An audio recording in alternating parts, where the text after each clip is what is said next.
welcome to this Broad Street Hockey trade deadline stream. We got about less than 1 hour, 45 minutes until the trade deadline at 3 p.m. Eastern. Come to you live here at 1:15 p.m. Eastern, in case you're listening to this later here. I am Ryan Gilbert. Joining me once again today is Jacob Russell. Jacob, Bobby Brink traded to Minnesota for David Jiricek. How you feeling? I feel like we need to start with a moment of silence for Robert Orr.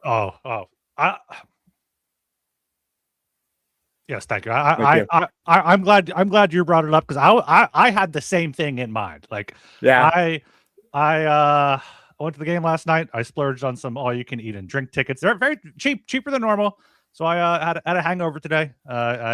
Wake up. I'm writing for my other job. I'm not even focused in on hockey. I'm like, all right, if anything happens, someone will let me know. And then half hour after the trade happened, I see, Bobby Brink is to Minnesota. I'm like, okay, going home there to Minnesota. I like the Wild this season. They got Quinn Hughes, has a chance to win there. And the Flyers get back David Jiricek, who drafted by Columbus, one pick after Cutter Gauthier in 2022. So high pedigree, big right-handed shot there. One for one swap, not too bad there. We'll dig into it more here, but first, thanks to FanDuel for sponsoring the show. Make sure you guys are liking and subscribed to Broad Street Hockey. If you guys got super chats or anything for us, or hype up the video here, trying to go as long as possible. Hopefully, there's some other stuff to talk about up until the deadline here. But what are your initial reactions to the Brink for Jiricek trade? Well, I think I'd be remiss not to say that everyone's going to miss Bobby Brink. I think everyone really grew to like Bobby Brink. He was on the best line on the team, as I always like to say. And now he's gone. That line won't be reunited. Typho, Cates, and Brink is dead, unfortunately, and that's upsetting for a lot of reasons. But he's actually just talking right now on Trade Center about his acquisition and going back to where he played. Where he grew up, where he played. I heard he's trying to get to Vegas to play tonight. Is he in Vegas? Is he on a plane? He is hauling ass across country. I don't know. Maybe he's in an airport. I mean, I'm obviously not listening to the show. It's just on in the background. But David Jiricek is the type of guy you take a swing on, though. I mean, he's the archetype of defenseman, 6'4", 204, big body, can move the puck, always could move the puck coming out of the draft. And when he was drafted, there was a lot of fanfare around his sort of play style and how he can mold being sort of an offensive defenseman with that bit of size. And whether or not Risto goes, this is something I'm also going to be writing about for Broad Street Hockey soon as well. Whether or not Risto goes, this is the type of guy who would be a long-term Risto replacement. Unfortunately, he went to the NHL right away with Columbus. He played 4 games as a 19-year-old, and then he played 43 the year after as a 20-year-old. And I remember even mentioning at the time, we were talking about this even before we started, mentioning at the time that Jiricek's the type of guy with a change of scenery that you would think might have a chance to break out and break into a lineup, right? If he went somewhere else, but instead he gets traded to the Wild, and the Wild have now at least Hughes, Spurgeon, Brodin, Middleton, these guys, Bogosian, Faber, they're stacked, right? So Jeff Petrie as well now. And Petrie's there too, right? So where is Jiricek going to play, right? Because he's not going to be, it's not worth having to be a healthy scratch. So he's played a lot of his games in the AHL, and he's struggled with pace at times, right? He hasn't necessarily adapted to the NHL. Fantastic 25 games with Minnesota and failed to get a point in about 11 minutes per game, right? He's not playing very much, but I think it's the type of guy you take a swing on. And as I wrote yesterday for BSH as well, there's a glut of wingers that the Flyers have. And unfortunately, Bobby Brink, we know what he is. He's a middle six winger. He's quite quality middle six winger. I think he'll be very good for Minnesota. And they obviously win the trade in terms of this year impact, the player on the roster, right? Minnesota obviously is getting the better end of that deal. But at the same time, you look at guys like Mishkov are here, and Konechny, Tippett, Forster coming back. I think Barkey really made Brink expendable. Barkey is expendable as well. You got making an instant impact. Like, yeah. So Brink, like, clearly the most tradable, pending RFA or has one more year, like a cheap contract here. Yeah, I remember talking about David Jiricek last November 2024. He was traded from Columbus to Minnesota. They got Jiricek in a 5th for Damon Hunt, first, a 3rd, a 4th, and a 2nd. So gave up a big haul for Jiricek. Flyers probably weren't in on him then because they had Jamie Drysdale, who's like not the same type of player. Jiricek's bigger, but both former first-round picks, both rushed to the NHL a little bit. Like, the Wild win the trade for this year, but I see this as a win-win, and like you're not going to lose this trade. Yeah, I don't think. Like, at the very least, you go around the league, most teams would rather have just David Jiricek than Bobby Brink. Like, there are only specific teams that want a small winger like that can fit in, when there are probably over half the league right now could use a big right-handed defenseman. We're seeing these guys being traded at the deadline for way more than they're worth. And yeah, when I saw this, I was like, okay, Risto's probably going now. I don't know if Jiricek's going to start in the AHL. I know they set him down so he could play for the playoffs, or if he'll come up and play, 3rd pair instead of Juleson. Sealer's out right now. So I really like David Jiricek as a return for this. Bobby Brink, love Bobby Brink, one of the biggest Bobby Brink fans out there. And like, just trading Brink for like a pick or something like that wouldn't have been as exciting. But like, you're getting back David Jiricek, like a former 6th overall pick, still 22 years old, freshly 22 back in November. So don't have Brad Shaw anymore to fix him, but the Flyers have had pretty good development with their defensemen. And it is really a position where they don't have a ton of prospects. We were talking about it yesterday. They have Bonk, and then like no one else that you're like, okay, they can be a legit contributor here. Speaking of legit contributors, no one is more legit of a contributor than Thomas Williams from Browser Docky. Thomas, how are you feeling about really well David Jiricek? That's why he's the best host in the game. Sorry, I couldn't hear for a second. What was that? Brutal. Change the overlay. I'm only here to correct things. Okay, go ahead.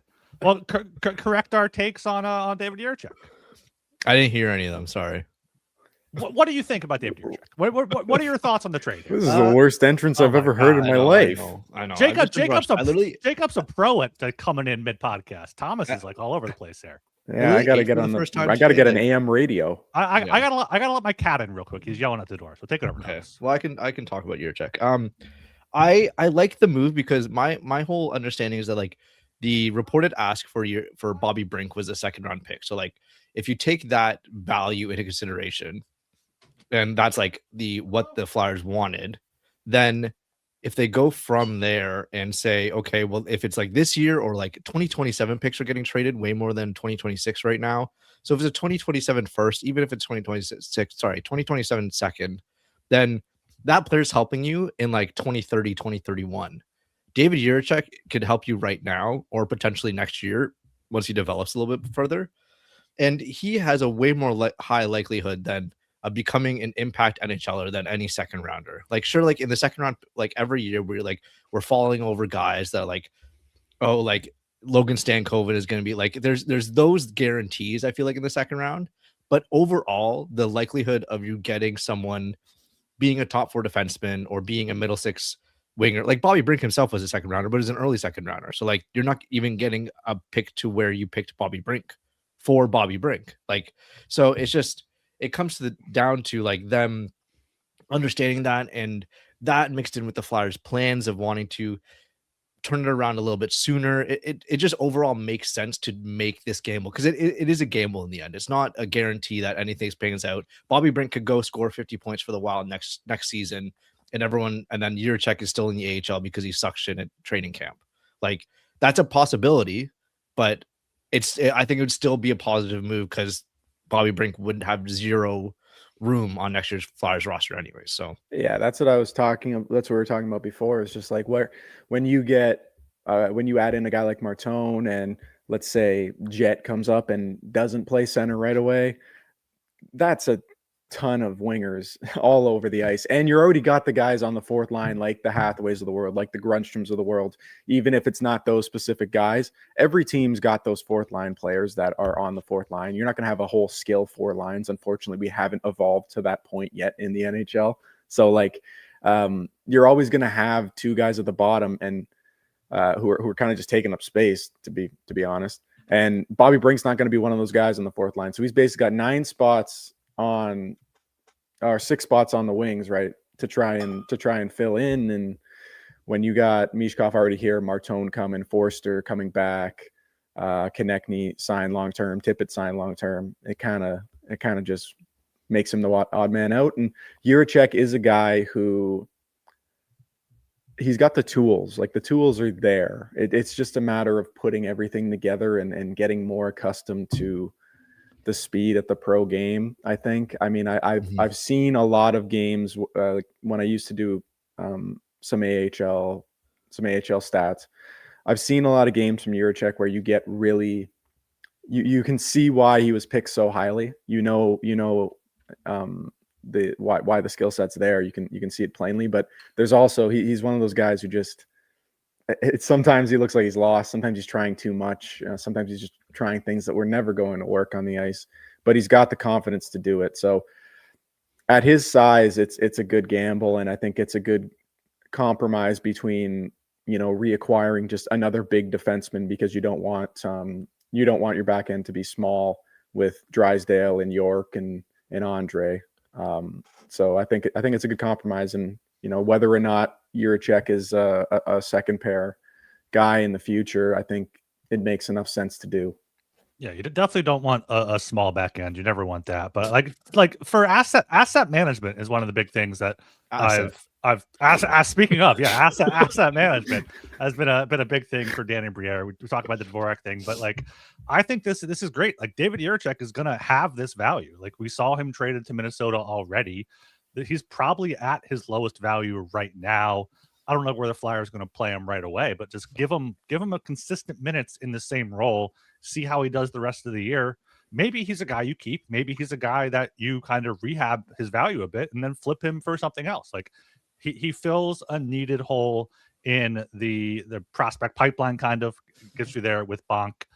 Brink was trading from a position of strength there. So yeah, I mean, so far it's good for Danny Briere. Like, I mean, I don't know what else is going to happen. Like, if nothing else happens, is this a big enough trade where I think it's a big enough trade where it's no longer like the Dvorak extension season. Like you have Jiricek, you have a guy to look forward to who can either help your team on the ice himself or as a future trade piece. Yeah, like I think it's totally possible that if this is the only thing that happens, then it's a decent enough headliner, because it's also fixing that problem with the wingers that we've talked about like endlessly. Like every single mention for the last year or whatever since they drafted Martone was like, oh well, they're gonna have to clear this space up eventually. So they do that, and then Barkey like joining, they're gonna have to do something else anyways. But I think there is a possibility that something else happens minor. I don't know about the Rasmus Ristolainen stuff. That's obviously the big other thing, but like I think with Jiricek you get enough interest and enough intrigue that there is a possibility that this kind of carries our like at least like winds us up again.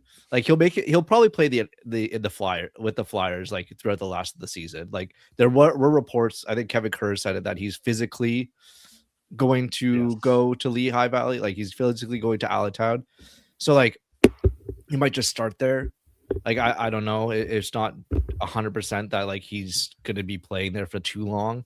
But also like it just provides us a little like more interest in like the future of the team, and there's a direction. And yeah, because like also with Jiricek, like I was gonna bring this up with like talking about the player profile. It's like he'll help a power play. Like if there's anything he can do, he can stand still and see and read a play. Yeah, he's not good at moving his feet. He's not good defensively. But if there is anything you can do, he does is shoots like well from the point and can stand like and reads a play like a quarterback kind of thing, but like a quarterback that can't move. So like it's Eli Manning. Like a statue back there. Yeah, Eli Manning. That's good. Yeah, so yeah, it's nice having Jiricek as like a guy that you can call up and play. That's not Adam Yenning or like Ty Murchison. They were great, but like you have this legit prospect. Who do you think he'd pair best with? You think like a Sealer Jiricek like third pair that could work? I know Sealer's hurt now. I mean, I think York, honestly. Yeah, I was Like thinking York Jiricek. York's movement at all, like he clears up a little bit of space. Like the problem with the left side is like without Sanheim, they're not 100% great skaters. Like you're not. And Sanheim plays the right side. Well, exactly. So with him over there, it's you're not like you're getting York, Andre, and Sealer. Like it's probably SEAL team. Yeah, SEAL team. It's not Drysdale. It's not. No. Is Jiricek like awful defensively? Like is it like I've never watched him. Thomas in the NHL he has been. In the NHL he has been. Like yeah. it's been really bad of like him just like pinching too much and like not Drysdale-esque. Drysdale kind of got overwhelmed not in the same physically way, when he was bad. Okay, but I don't think Jiricek got overwhelmed physically. It's just like bad pinches and didn't have not refined. Yeah. Okay. So he didn't have the agility to like make up for lack of defensive like mistakes. Or like, sorry, he didn't have the agility to like make up for his defensive mistakes that he would make. Like I remember I watched like clips of him, and I remember someone wrote an article about like it was after the Wild traded for him, and it was like what he needs to work on, and like they're using video footage of like him in Columbus and stuff, and it's like there were some moments where he would just skate through the middle of the ice up in like past the blue line and then just lose the puck. Like completely just like someone strips of him and then he just like basically stands still. Like he could not make up for it. So his teammates have to work around him. But like, so there are those moments, but I think like, honestly, I think it's just like a huge developmental issue. Cause like he made the NHL right at 18. Like he played 4 games and then he started in the AHL at 18. Like you're not getting a player that was able to just cook over in Europe for a year, which I think he honestly should have done. Or like go to juniors, honestly. Like if you went to like a random QJ, like a WHL team or something. Well, maybe now he in this climate he might even just went to college. Yeah, it's a possibility. Like he definitely could have cooked somewhere, but like I think he's only still 22. Like the Flyers got Drysdale when he was what 21, right? I think I think it was 21. Yeah. So like he's just a year older than that, or like even it's. You're getting still a raw product. So I don't think it's like a one and done, like, oh, this is all he's going to be, maybe a power play specialist. I think there's like potential there for more. And yeah, I think there's enough there to at least be interested.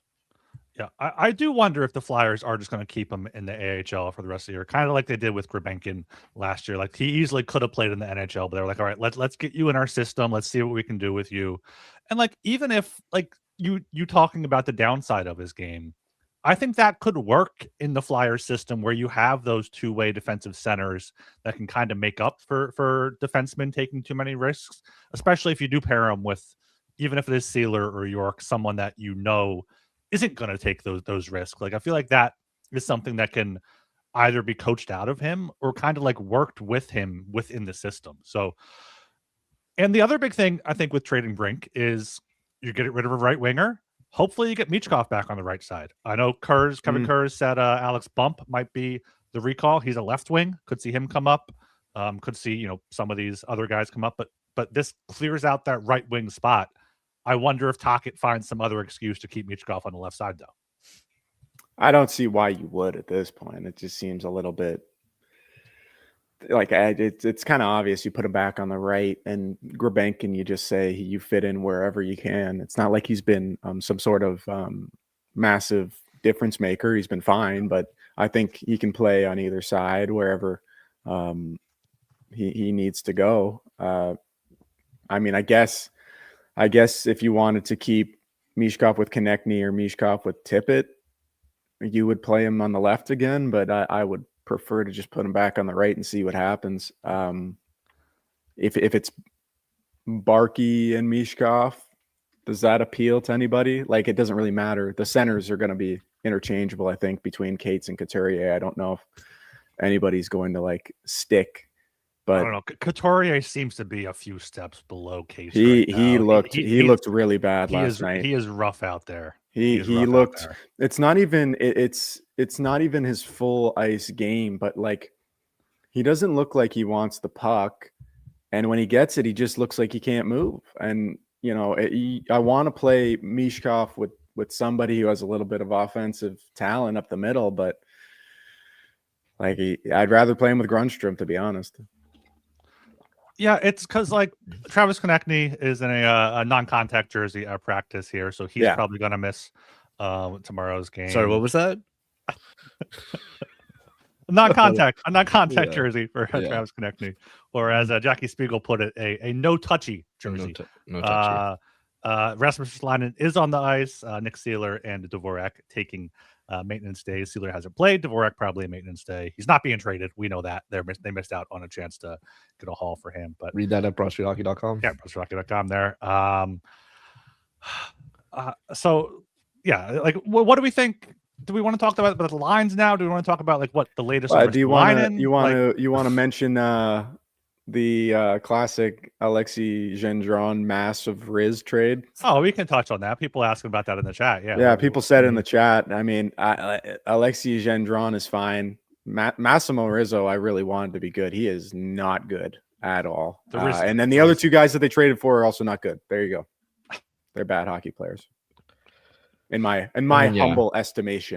I wonder if it's just clearing, like just shedding guys. Like I feel like it's a little bit harder. It's harder to, I guess you are doing this anyways, but I was gonna say like it's harder to just walk away from a likes of like Alexei Gendron with like then just like trade him away for maybe something and then figure that out. And those guys are centers at least. And with Rizzo, I know like he played center a little bit, but he's not really a center. And Gendron's like a pure winger. So like at least there's a little bit of potential to keep them around AHL, like organizational depth farm hands, where it's like I don't think Gendron was going to the ECHL at all. And like there's probably going to be a lot more AHL talent coming up. Like you get your Berglunds, you get your maybe another European guy like Westergaard. I don't think Westergaard comes over because he'll probably play a couple of years in pro. Would Ronan come over? The Roner, is he ready? No, he's already at Harvard. He's at college, isn't he? He's in college, and Flair already said that he's going to be spending another year there. So yeah, so there's enough guys that are hanging around that they might be thinking about next year's Phantoms team too. And they don't really see Gendron as like a fit. And no, I don't think he was ever going to play in the NHL. And at a certain point, it's like, then why does it matter? London Knight. That's buddies with Bonk buddies. Bonk buddies. What do they say? Bolton, Bonk, Barkey, and Edward. So Sawyer Bolton, Bonk, Denver Barkey, and Jackson Edward all played on the same 2024 Mem Cup team. Or no. 2024 25. OHL. They didn't win them. I saw 2024. Yeah, it's 2023. It's 2023, 2024. So it was the OHL championship team. Yes, not the Mem Cup team. Okay. You think they could get Sam O'Reilly next from the Lightning? Yeah. That would fit. That would fit. That would totally fit. Yeah. Another 3C. Yeah. Yeah. So what do we think the Brink deal? Like obviously they still do have a lot of wingers. What do you think it means for Owen Tippett? Like, do you think Owen Tippett's breathing a little bit easier now? Are they not going to trade him at the deadline? Do you think it's an off-season option? Or do you think now this kind of opens it up for Tippett where he's one of the clear right wings on this team to be the playmaker, be the scorer that, to ahead of Brink? Yeah, I think once that no move clause or no trade is a no move or no trade. It's a 10-team no trade clause. I mean, on July 1st. So I think like once that kicks in, it's probably he's probably here for quite a while. I don't think they have any urgency to trade him, as much as like it was reported in a couple different places and people were throwing his name out there. I don't think they're chomping at the bit to move Owen Tippett. But if some team was to come over the top with a move for a center, I mean, you kind of got to consider it for the same reason that you're still going to have a bunch of wingers regardless. You will have enough wingers.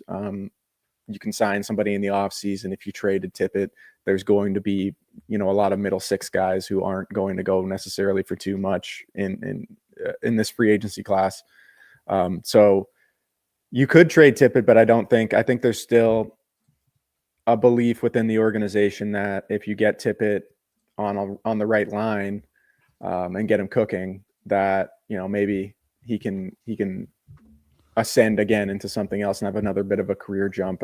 We talked about it last time we were on, Gilbs, but you don't know how he's going to age, right? Because he is so dependent on the skating, right? That is kind of the issue. So if there were concerns internally about that, like Owen Tippett as a 40-point player who isn't flying around the ice is it's not really a useful asset, right? So interestingly, you know, I think that it'll be interesting to see that if he's included in a larger trade for a center. I think that's really the only way that he'll be moved at this point. Yeah, completely. Because like you do have, I mean, with the center situation the Flyers have, like you have 6 good wingers to play with those centers. You got Konechny, Tippett, Zegras at this point, Forster, Michkov, and then Martone coming up. And then you got like Barkey, Grabenkin, Bump, Hathaway, if he's still here, to like round out the fourth line. So like you can get like 3 second lines out of that group rather than having a few third lines. Like ideally you do trade for a 1C, but like if the asking price for Robert Thomas is so high, like it's not going to be easy to get a center. So building through the wings is what the Flyers seem to be doing, and like having 3 lines of good wingers you can rely on isn't the worst thing. Yeah, I mean, yeah, and I think it's a lot of utility as well, like just being able to move the guys up and down throughout the lineup. I think that helps too, and that's another reason like why it's not great to trade Bobby Brink, because I think he can play up and down the lineup. But you know, you have to give something to get something, and I think they have a lot of guys who fill that role. Apparently, there's their Bobby McMahon trade maybe happening. Probably not including the Flyers, but I think Brink was pretty firmly like a middle 6, like third line for the Flyers. Like he was never playing top line, maybe second line on the right thing, but like him and Cates were pretty much stapled together, and like that's a third line. So like I don't mind moving him when you have Tippett who can play top line with the right line mates. He can be a third line guy with the right line mates. Like you have those other guys that you can move around. Yeah, like honestly, what came to mind when you were talking through the depth chart and like even the future stuff, like there's all this talk about wings and stuff, and it is interesting of how much the Flyers have prioritized centers. But what if someone like Jet Luchenko is around, but they want to play him more, and they just don't have they don't trust him down? Like obviously he's a very good center, but it's like Nesbitt. Like Nesbitt pans out, but he's better as a power winger than a center, than like a shutdown big center. Like there are ways around where it's just like you just get good players on the wings. So like ultimately, if they clear up more, and like when it's talking about trading Tippett, like if you don't trade up Tippett now, maybe Nesbitt shows up like crazy in the couple next years. And it's like, well, we have down our middle, like Luchenko might turn out there, and you might have like, I don't know, you say you hypothetically traded for a 1C, Zegras is hanging around. Like there's other options where it might just pan out. That's like, in the end, it's just like more fluid than I think we've like really thought totally. And I don't know, I'm just rambling here, but it's like the thought of just like other players in their prospect line that's like being wingers instead of centers just because they're good, and they more deserve ice time. They just deserve ice time plainly, not just because it's like 4C, or you could be 2 left wing and be Morgan Geeky or whatever. Like it's interesting, at least. Like I think it's totally more fluid than we really think. It can't plan for like we can't cement Tippett in the Flyers lineup for like 2 years from now. No. Well, you look at like even the guys coming up. I don't know what the ceilings. The which? Huh? Avs. Avalanche. Oh wow! Avalanche are getting interesting. That is spicy. You even look at the guys in the system, right? I think Berglund, Luchenko, and Nesbitt will all play in the NHL. I don't know how well they'll play in the NHL, but I think they'll all play in the NHL. The probability of those 3 guys all being centers is not very high. So, you know, if you got a bunch of centers, you're drafting centers, and you need to shift them to the wing. I don't think that's as big of a deal as the inverse of going, you know, wing to centerman, right? I don't think that's necessarily possible when you get to the NHL level, when you've been a winger for so long. I think a center can move to the wing and just let it eat, right? And just kind of, if it's got the Nesbitt thing actually is a great little thought exercise, just because I could see him just being bang crash, classic Michael McCarron first round pick. Maybe trade him for a second one day. Yeah. Jordan Hall just tweeted, it looks like Matt Van Michkov is on the line with Noah Cates and Denver Barkey out of practice. That could be new third line there. Taking over immediately for the Brink spot. Yeah, that's what I was thinking when I looked at the daily faceoff ones. I felt like that's kind of the only place that makes the most sense for him to go. Like I just, why play him on the left again? Yeah. Wow. Like Marco D'Amico, I know like he's whatever, but he just had Leafs going into sell mode. So like wait, what? Why would they do that? Like, there might be a lot of they did it with an hour and 15 minutes. Crazy. Good. They're like, wait. I mean, I think now we know. Wait, no. After everyone's already gone, we got to get this thing going. This team sucks shit. I didn't know what the Flyers were doing until Kevin Weeks said Rasmus Ristolainen was on the market last night. So that was a good report there from Kevin Weeks. But as we talk about these wingers, listen to you guys talk about them, it's like the more I think about it, the more I think getting a 1C is completely overrated. Like the 1Cs you want, it's because like people talk about something. Kelly Hinkle talks about it. It's like people when they think of a 1C, they think of McDavid, they think of McKinnon, but like Barkov, even Kopitar, Bergeron, but you see like teams that win the cup, like the Panthers obviously, but teams that go deep, like the Stars. Mikko Rantanen was their best player last year. He's carrying them. Like the Lightning, Kucherov's been their best player. Point's good. Stamkos was good, but wingers can't. Very good. Point is a 1C. Yes. Well, yes, Point is very good, but he's not their best player. Like you can win with wingers being your best players. You still need a 1C. Like I think if the Flyers got Anton Lundell and he was their 1C, I think they'd probably be okay. But you need that guy. You need a guy who's like that good. You can't have unfortunately Noah Cates. I don't mean to shit on Noah. He's one of my favorite players on the team. But he's not got the same ceiling. And I think a 1C sometimes people don't even like when you're talking about McDavid, McKinnon, Bergeron, these are not like 1Cs. These are franchise stalwarts. Oh, that's loud. I got to turn off after. It just so happens that the best players in the world choose to play center most of the time. Yeah. Like because growing up, the best players played center. Yeah. Like that. Yeah. Like or 1D. I have an anecdote or whatever. But like my father-in-law, my wife's father, he coached hockey in London, Ontario, and he coached Drew Doughty and he put him at center. That's the whole thing where it's like this kid's just clearly so much better than everyone, and it's like I'm just gonna play him at center because like whatever, like you put your best player, but like you look at Dallas, Rupe Hintz, he's a 1C. Like Dylan Larkin is a 1C, but people aren't like, oh, that's a 1C. I want. It's like the fucking Minnesota Wild have Ryan Hartman as their first line center. Eriksson Ek. Like these playoff teams. You can do it. Like you can make the playoffs. You need a 1C. I'm maybe saying it's overrated is wrong, but like it's the Flyers do need a 1C. And now they still have enough wingers to make that trade. Yeah. I mean, when it's gonna be like I think they'll always have the assets to make that deal. Like if you could get a guy who is like peak Zegras at center, like the best version of Zegras at center, but who is more like he can carry that offense over consistently, like a 65-point guy. I think you could do it because they're going to have a lot of really talented wingers, regardless of who they even get in the future. They're going to have Martin, Mishkov, Konechny is going to be there, and I think Konechny will age better than maybe people thought originally. So they'll have talented guys there. They'll probably get more, but I think it is a top 6 center is definitely probably the more accurate description. Yeah. All right. This is stuff we could talk about whenever, but almost an hour till the deadline now. Rasmus Ristolainen has not been moved on the ice at practice today for the Flyers. How are we feeling about Risto? How are you going to feel if they don't trade him? How are you going to feel if they only get like just a first and like a C prospect for him? Or do we think they just keep him? Like I feel like they can just keep him. Like fans are going to be upset, but you're risking it because of his health issues and his injuries in the past. But like you can trade him in the offseason. You can trade him next season. Like Briere has shown that he's going to set a price, and if he's not going to get it, he's not going to trade him. And I mean, an hour left now, pretty much, and not much has gone on.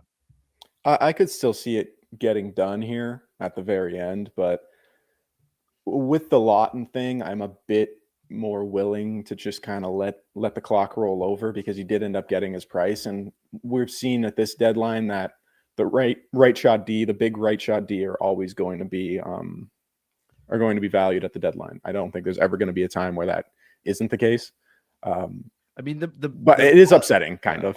It is still upsetting. The positive note I'm taking from is that there's no defensemen are really moving right now, anyways. Like, there's no trades a whole lot, anyways. But if like Carlo was moved, if a Carlo trade came through, be like, oh well, like okay, that's one less team in on Ristolainen. Like it's signs that teams are not choosing to take Ristolainen or like make that offer that the Flyers want. So I'd be more upset that if that is happening, but we haven't really seen defensemen move. Like, when was the last D-man move? Like, it was John Carlson last night, but Carlson's a completely different guy. Like, so then the last of his ilk was Tyler Myers like a couple days ago. Stanley and Shen. Logan Stanley last night. What was the report there from Buffalo that the Flyers asked for like a first and like a second and a prospect for Risto from Buffalo, and I think I know someone shared it before. Who said? In this I think it was Sarah. I'll scroll up. I'll scroll up. I'm mixing up who said, but it was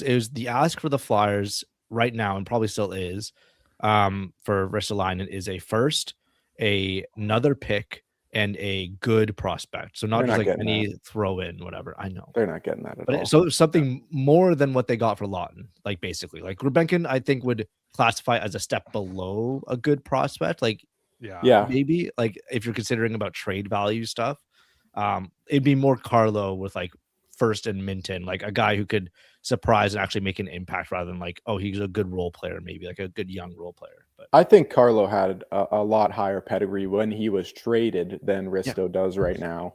And he's not getting, he got the first, was it a first and Minton, right? It wasn't another pick with it. A first Minton and a fourth went to Toronto.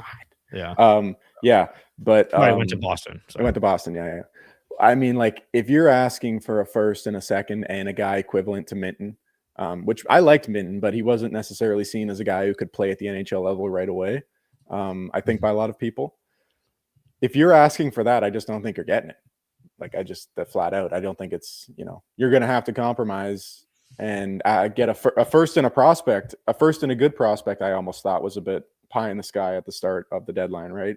And, we've seen Shen and Stanley go for Bryce and Rosen, a second and a fourth, which is a big haul for two guys that I don't really think are all that good. Stanley's been better this year, but, I think Luke Shen is probably just going to end up being a seventh D man, and he slots in here and there. Maybe in case of injuries, kind of a backup plan. So, but that's a big haul, right? I just don't see them getting that for Risto. I don't think he's worth that much. I think there's enough alternatives out there for teams that they can look at for lesser prices.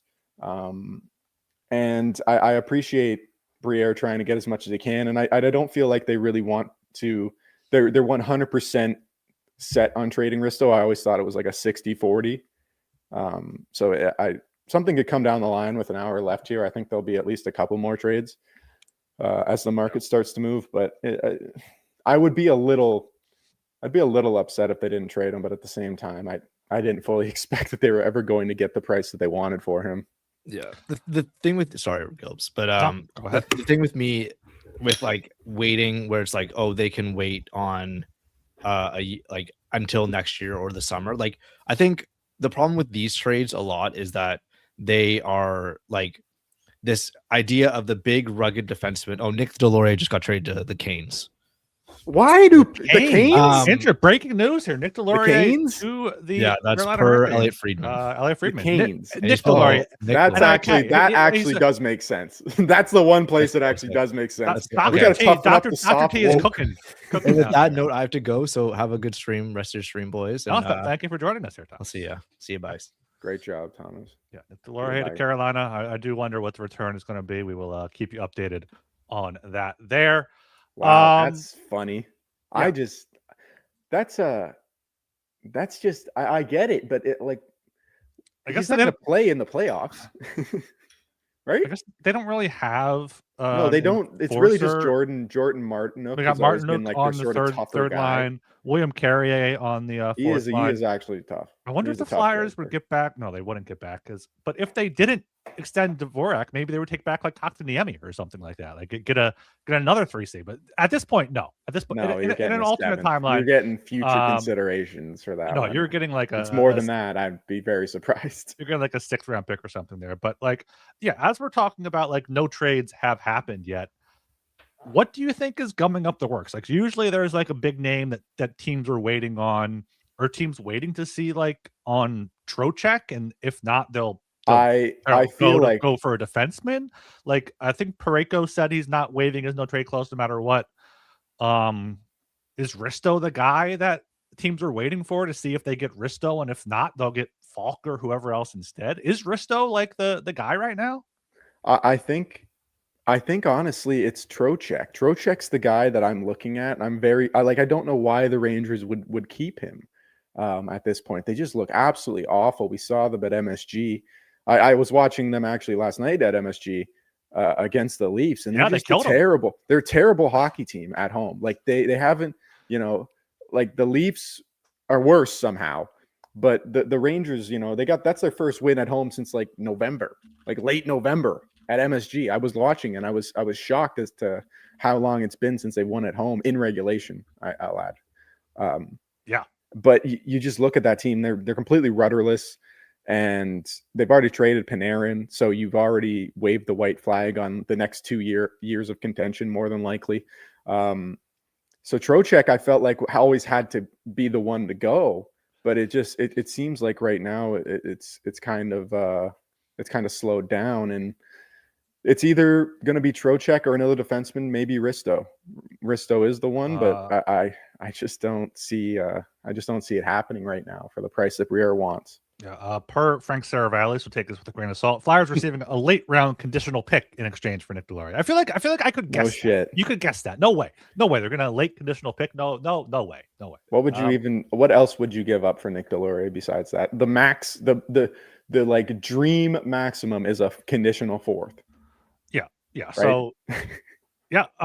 Like if they get more than a 6th for him, maybe a 5th. We'll be happy. Darren Dreger saying Nick Deslauriers to Carolina for futures in quotes there. So Nick Deslauriers, pending free agent. Loved you here in Philadelphia. Too long of a contract. Had some good fights there.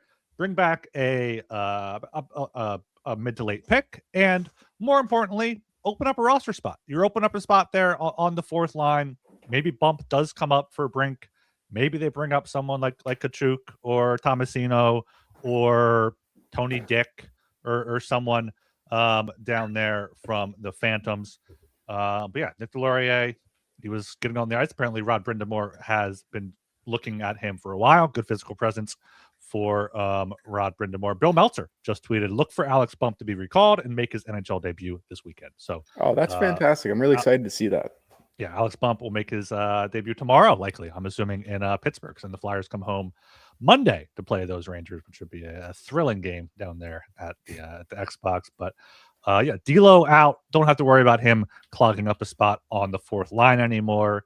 You can maybe roll 4 lines down with D'Lo out.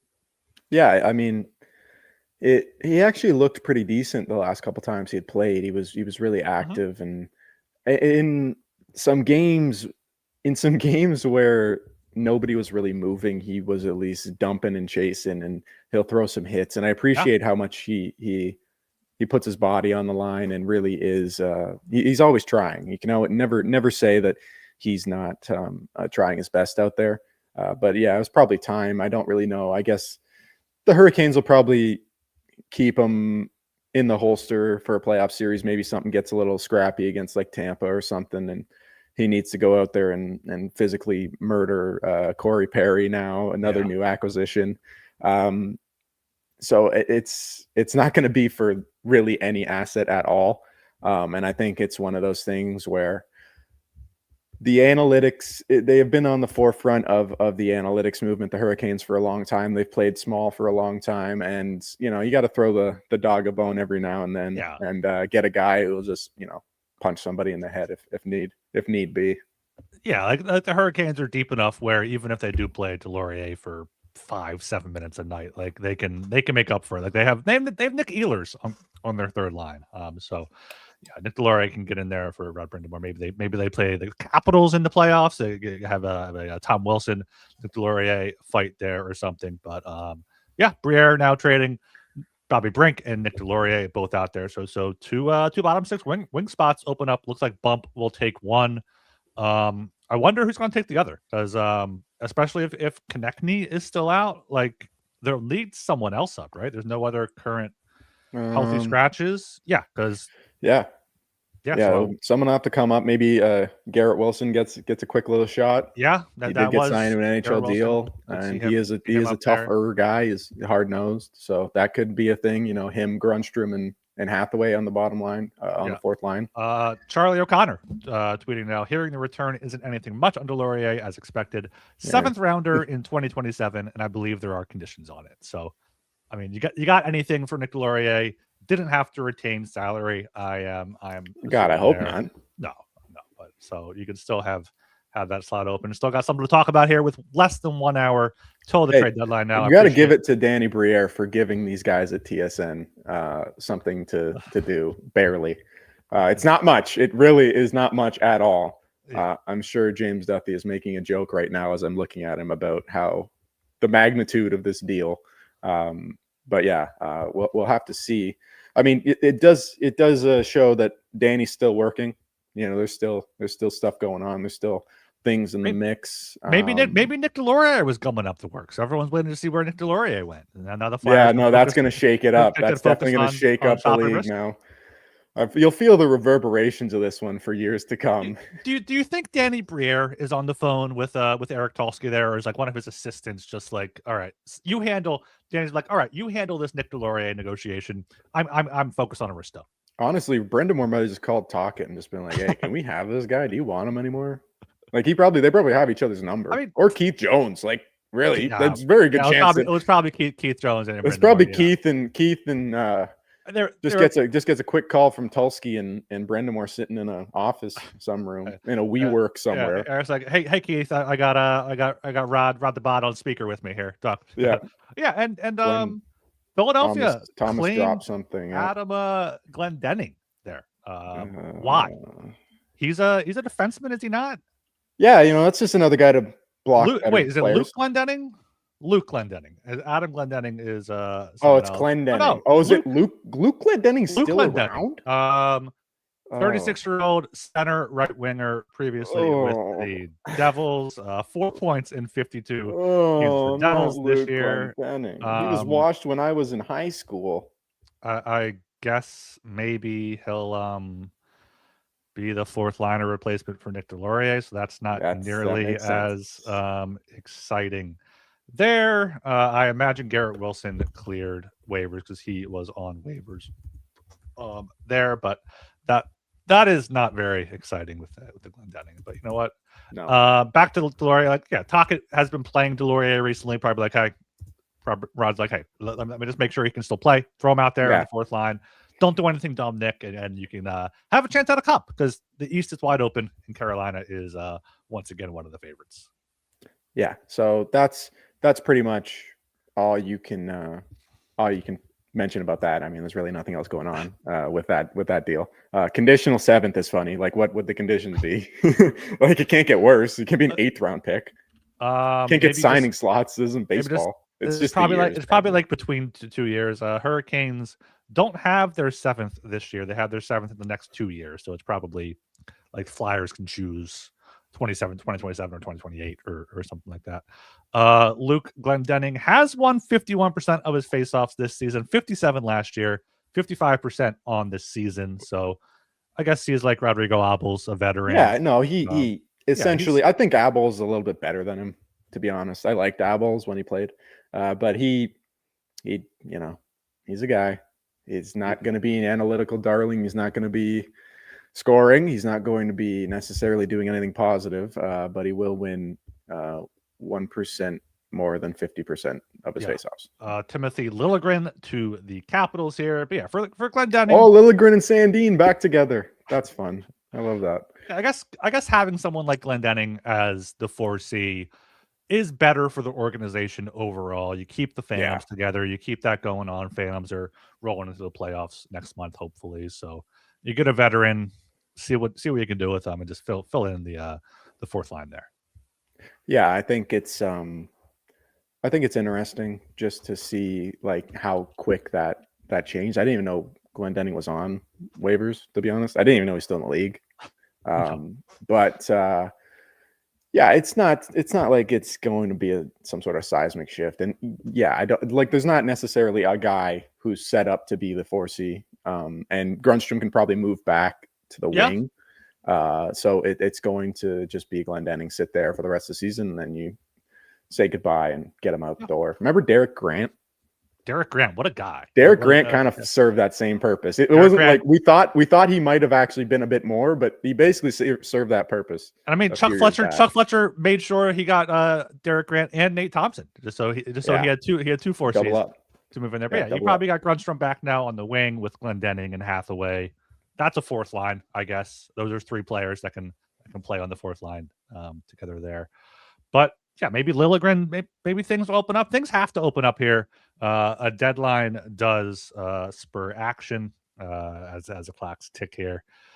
Going down, I guess we'll try to stay live through the deadline here. Do you think we'll lock in?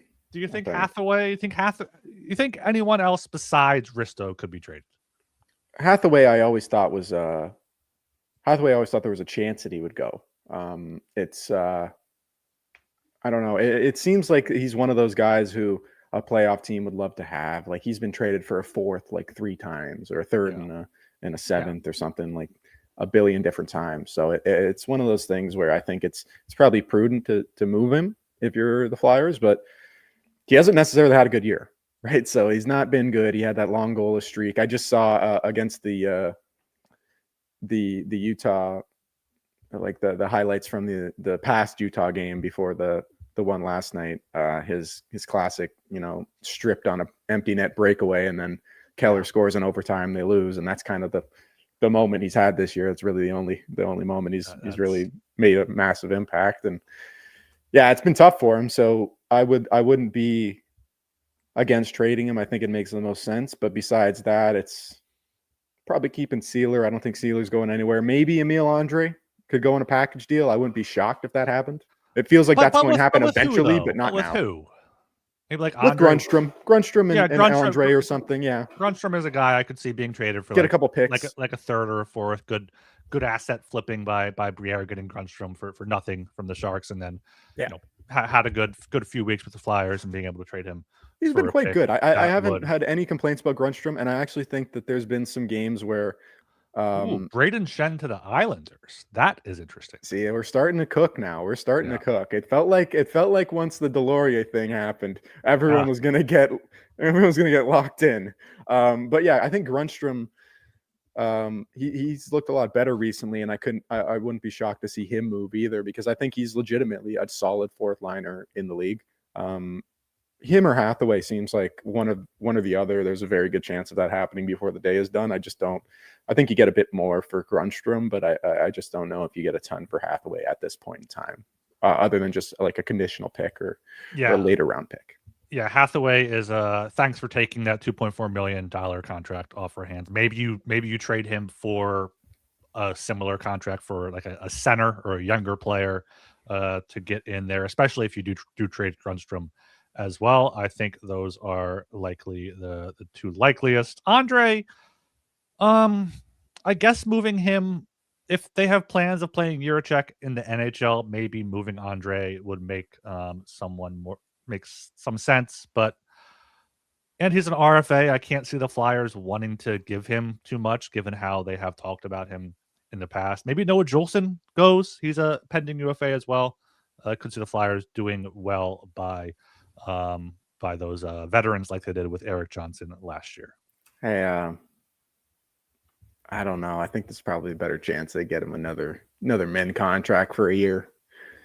To who? Juulsen? The Jewel. You think they're keeping him for next season? No, I don't think they're doing that. I just think there might be a better chance that they brought him back than to play the 7th D man than send him out at this point. Did the Canadians just get Danault? They got to know that was a while ago, right? earlier this season. Yeah, wasn't that? Why is that even on there? That was before. Was that before the holiday? I just looked break? up and I know. Why is that on there? Anyways, that's not trade deadline at all. That's not a recent trade. It's just trade. That is a trade that happened. But yeah, the Juleson thing, I don't know if Taka just likes him, you know? I don't know if he just likes him and he's just gonna like, what's the harm in keeping him for one more year, you know? He's a vet. Taka has apparently there's harm to me. There's harm to me. Oh, there's harm to the fans. There's harm to my idols. All of you, but I don't know. I don't know. But like we saw Taka's potential impact on signing Dvorak in free agency and to the extension. So maybe Briere will throw Taka bone and just keep Juleson through the end of the year and then see what happens. Because I mean, there's not a ton of guys in the AHL who are going to come up. Like Murchison, I would like to see again next year or whenever he's healthy. Murchison is done for the year. Yeah, but McDonald, I really don't have any sort of desire to see him in the NHL yet. Bonk, again, you could very well just leave Bonk in the AHL again for another half a season next year if you really felt like it. I don't think there's any pressure to bring him back up. I just think it's probably going to be, if he has a good camp, he will join the team. But I'm reading our Project Hockey Slack here. Sharks moved to right-handed defenseman Liljegren, maybe, and they open up the cap space. Maybe a Risto retained to the Sharks could be going down. That would I think that makes a lot more sense. I didn't really love the Detroit fit, and Detroit needs somebody. Detroit needs to get. I just think it's OEL for them personally. I think it's OEL for them personally, but with the Sharks, I think it makes more sense. I just don't think the Sabres are ever going to get Risto back. You can't give up a first for a guy that like they cheered when they traded Risto, right? Like it wasn't like a good relationship for a long time there. San Jose makes sense to me. San Jose is a team that is an upstart outfit, upstart unit. They've been good with Celebrini and Smith. They're exciting. Sam Dickinson's back there as well. Put Risto with Dickinson, put Risto with Ferraro. I think they've got a chance to maybe do something there, and I think that's a very interesting possibility. So right now they've got Vinny Desharnais, Sam Dickinson, Mario Ferraro, John Klingberg. Liljegren's just gone. Oh, Mukhamadullin. I always say his name wrong. Shakir Mukhamadullin. I think that is how it's pronounced. And then Orlov, right? So they could maybe use another right shot guy there. I mean, if they're going to push for the playoffs, I should look at their D pairings just to see what they are or what they were.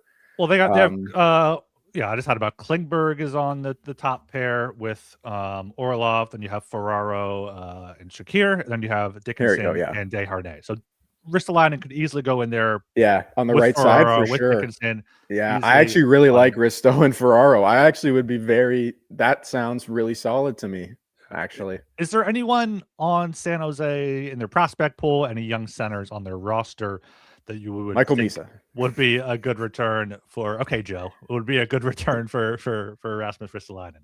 I haven't really thought about it. I just, it's one of those teams that when I look at a team like the Sharks, I just I think that they just are better just letting it run, like don't buy, don't sell, just how far the young guys can take you, they'll take you.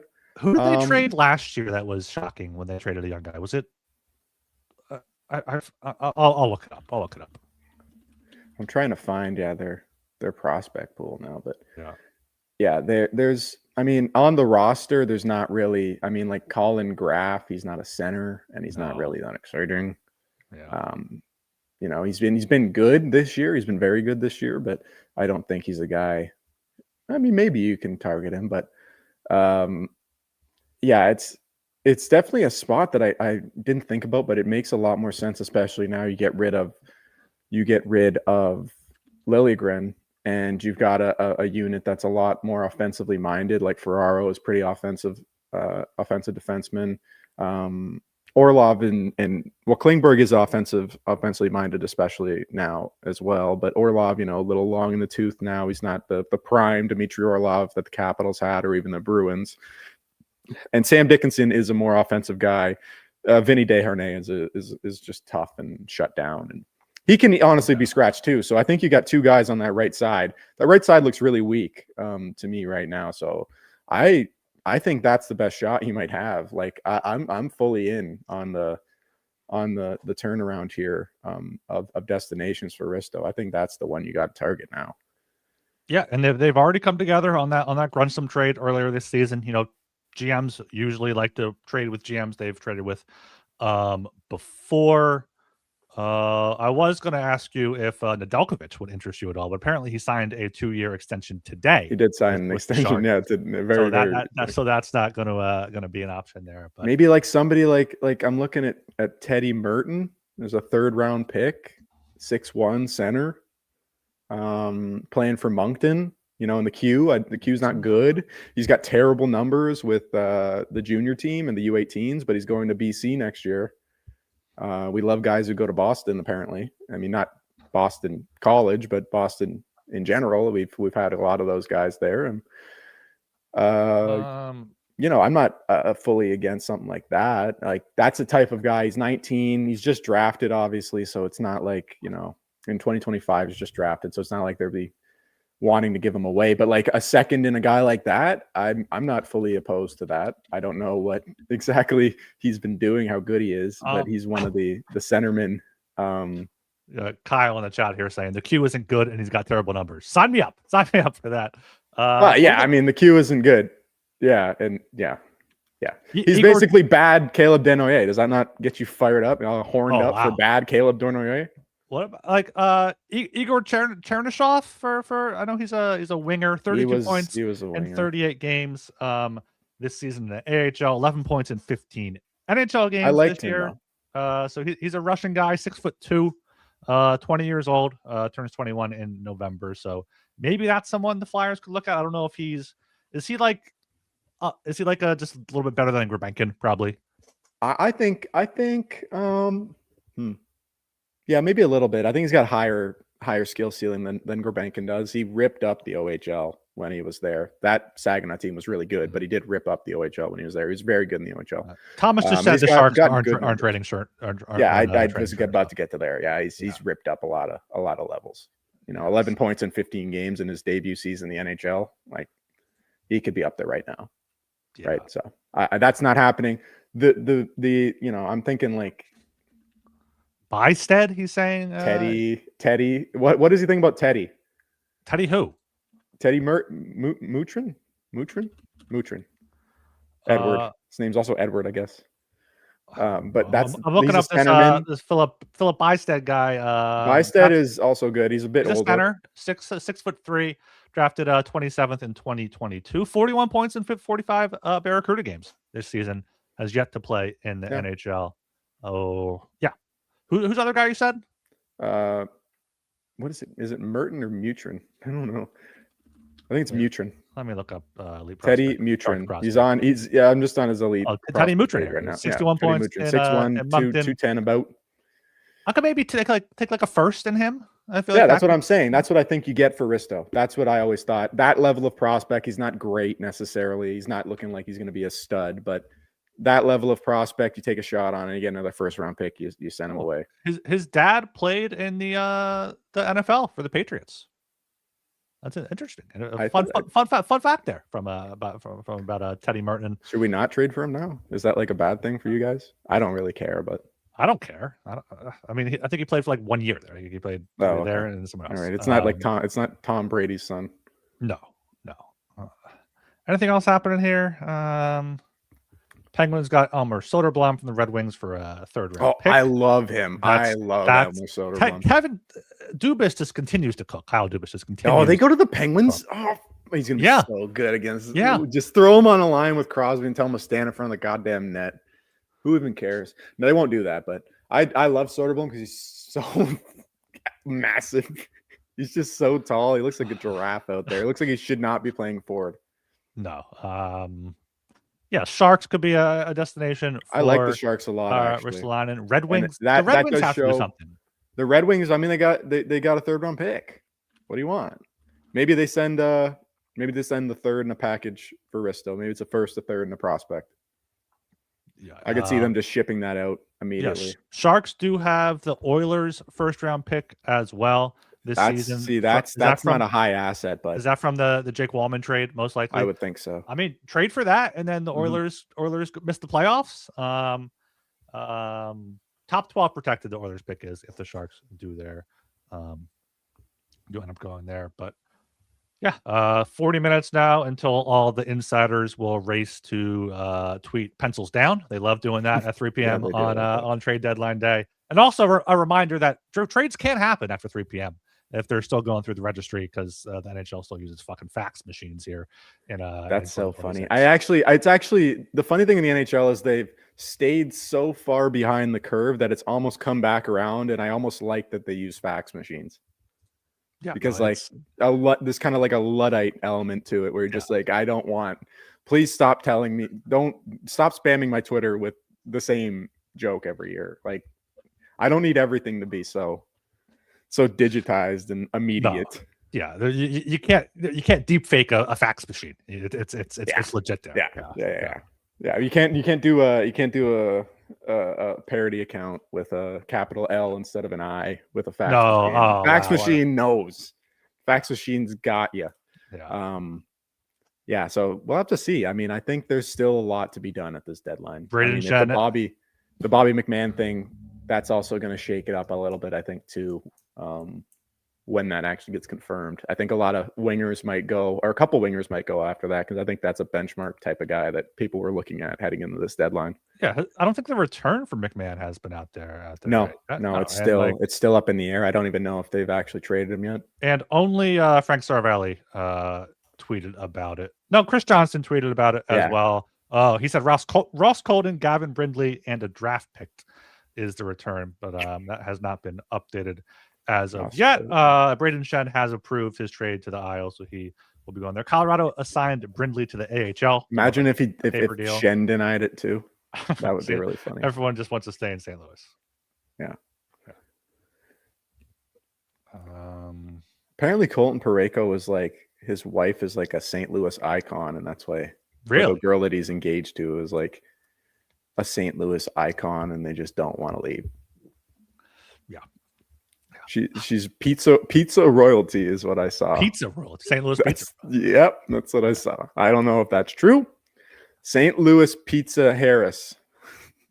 Okay, go ahead. That's perfectly fine. Braden Shen does not have that roadblock apparently. No. Matthew Joseph signed with the Kings. Apparently, that's happening here. Okay. I thought he was on a team, but okay. Yeah, I thought he was with. I think he might have left the Senators last year, actually. Oh, okay. Yeah, I don't know who I'm thinking of then. Yeah, I think he might have left the Senators. Oh, he was with the Blues for a bit, but the Blues, I guess, released him. Yeah, that's right. Yeah, he was on the AHL team for a little bit. Yes.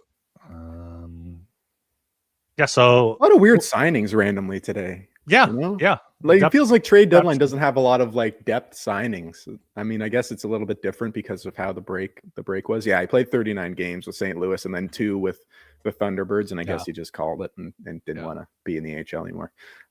But yeah, a lot of random depth signings this deadline. I guess with the Olympic break, it's a little bit altered, and now teams are looking to just immediately replace what they're losing in some of these deals.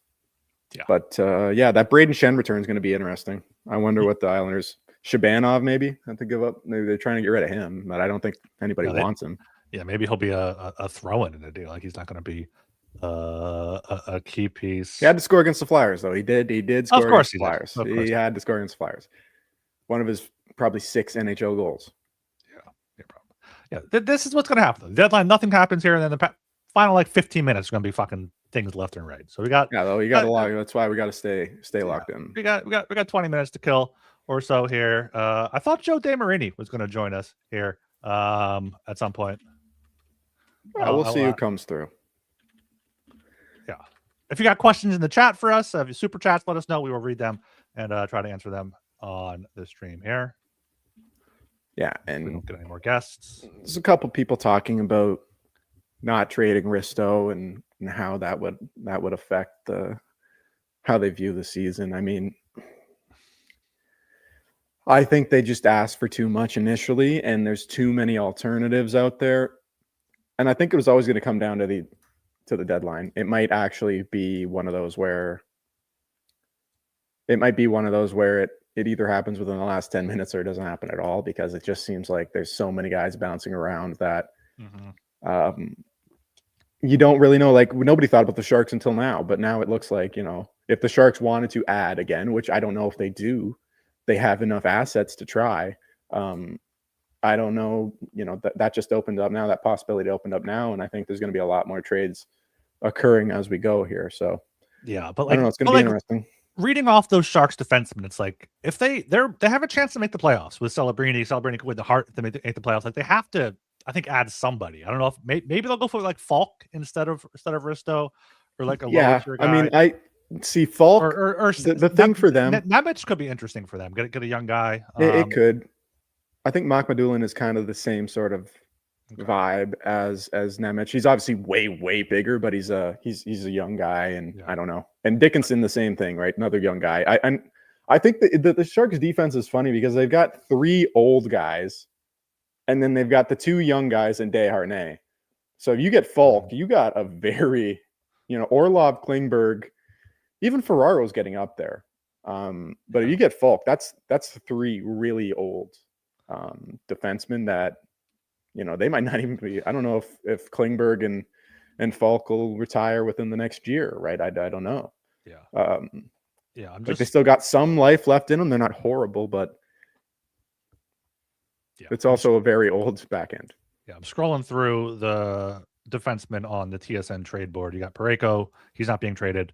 No. Risto, Falk, OEL, Nemec, White Cloud, Hamilton, Braden Schneider, Mario Ferraro, Andrew Peak, Brandon Carlo, TVR, and Mason Lowry there. TVR.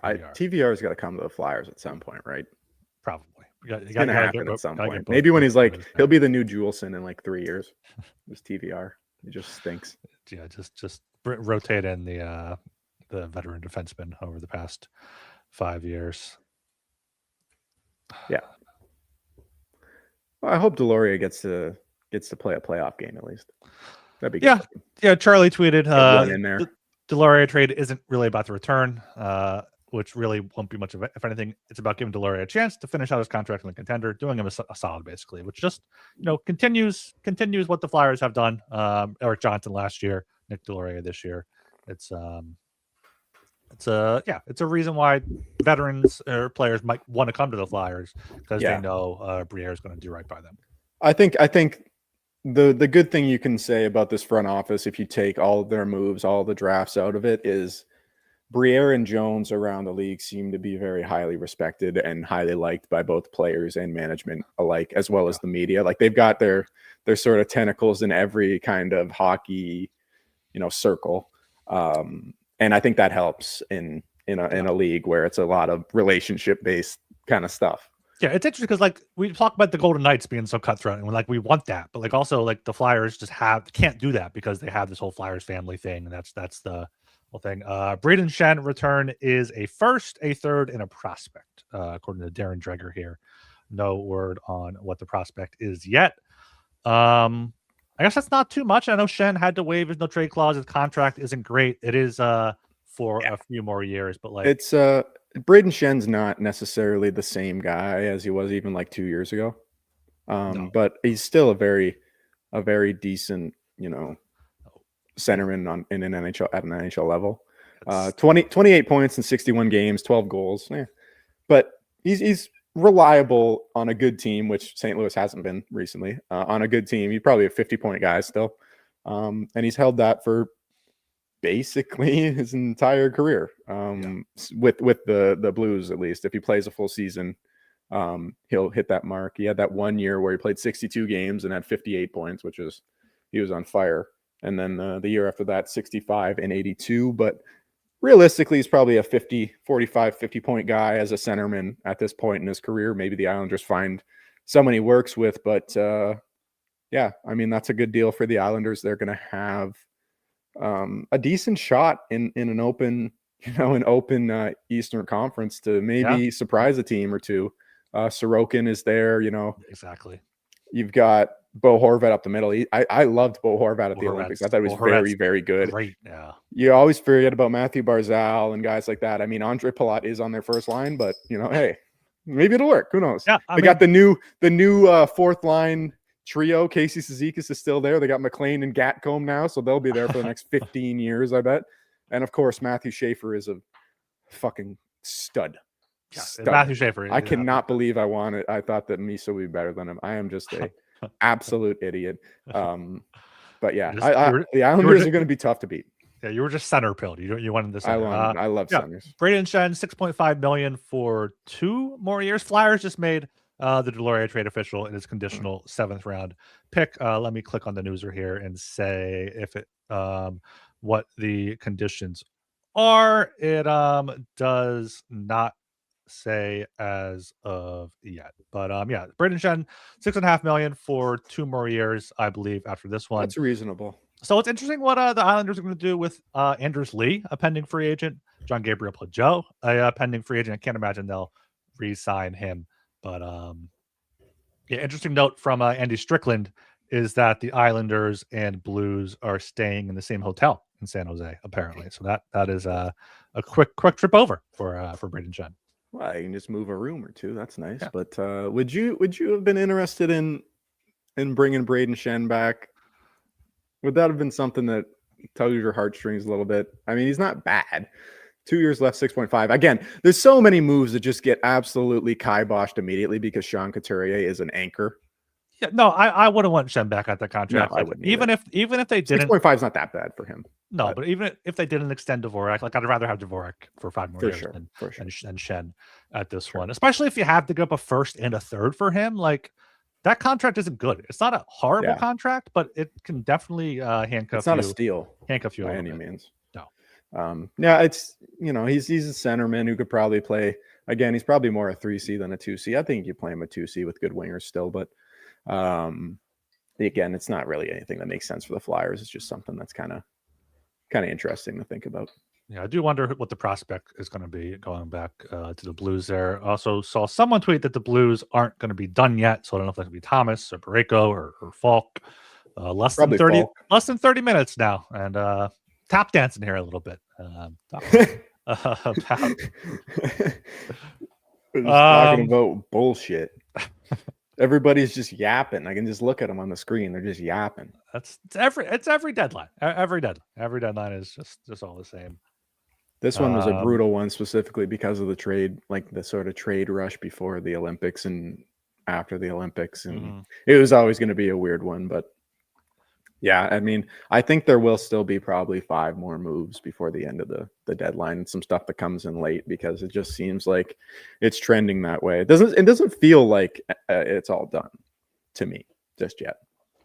Michael Russo just tweeted that Brink likely starts at right wing with Urov tonight. If only they could both be in Philadelphia. They're debating who's on left side. McCarron will play center tonight. I'll tweet out lines during warm-ups, he said. So Bobby Brink making his wild debut tonight. Can't wait to see that there.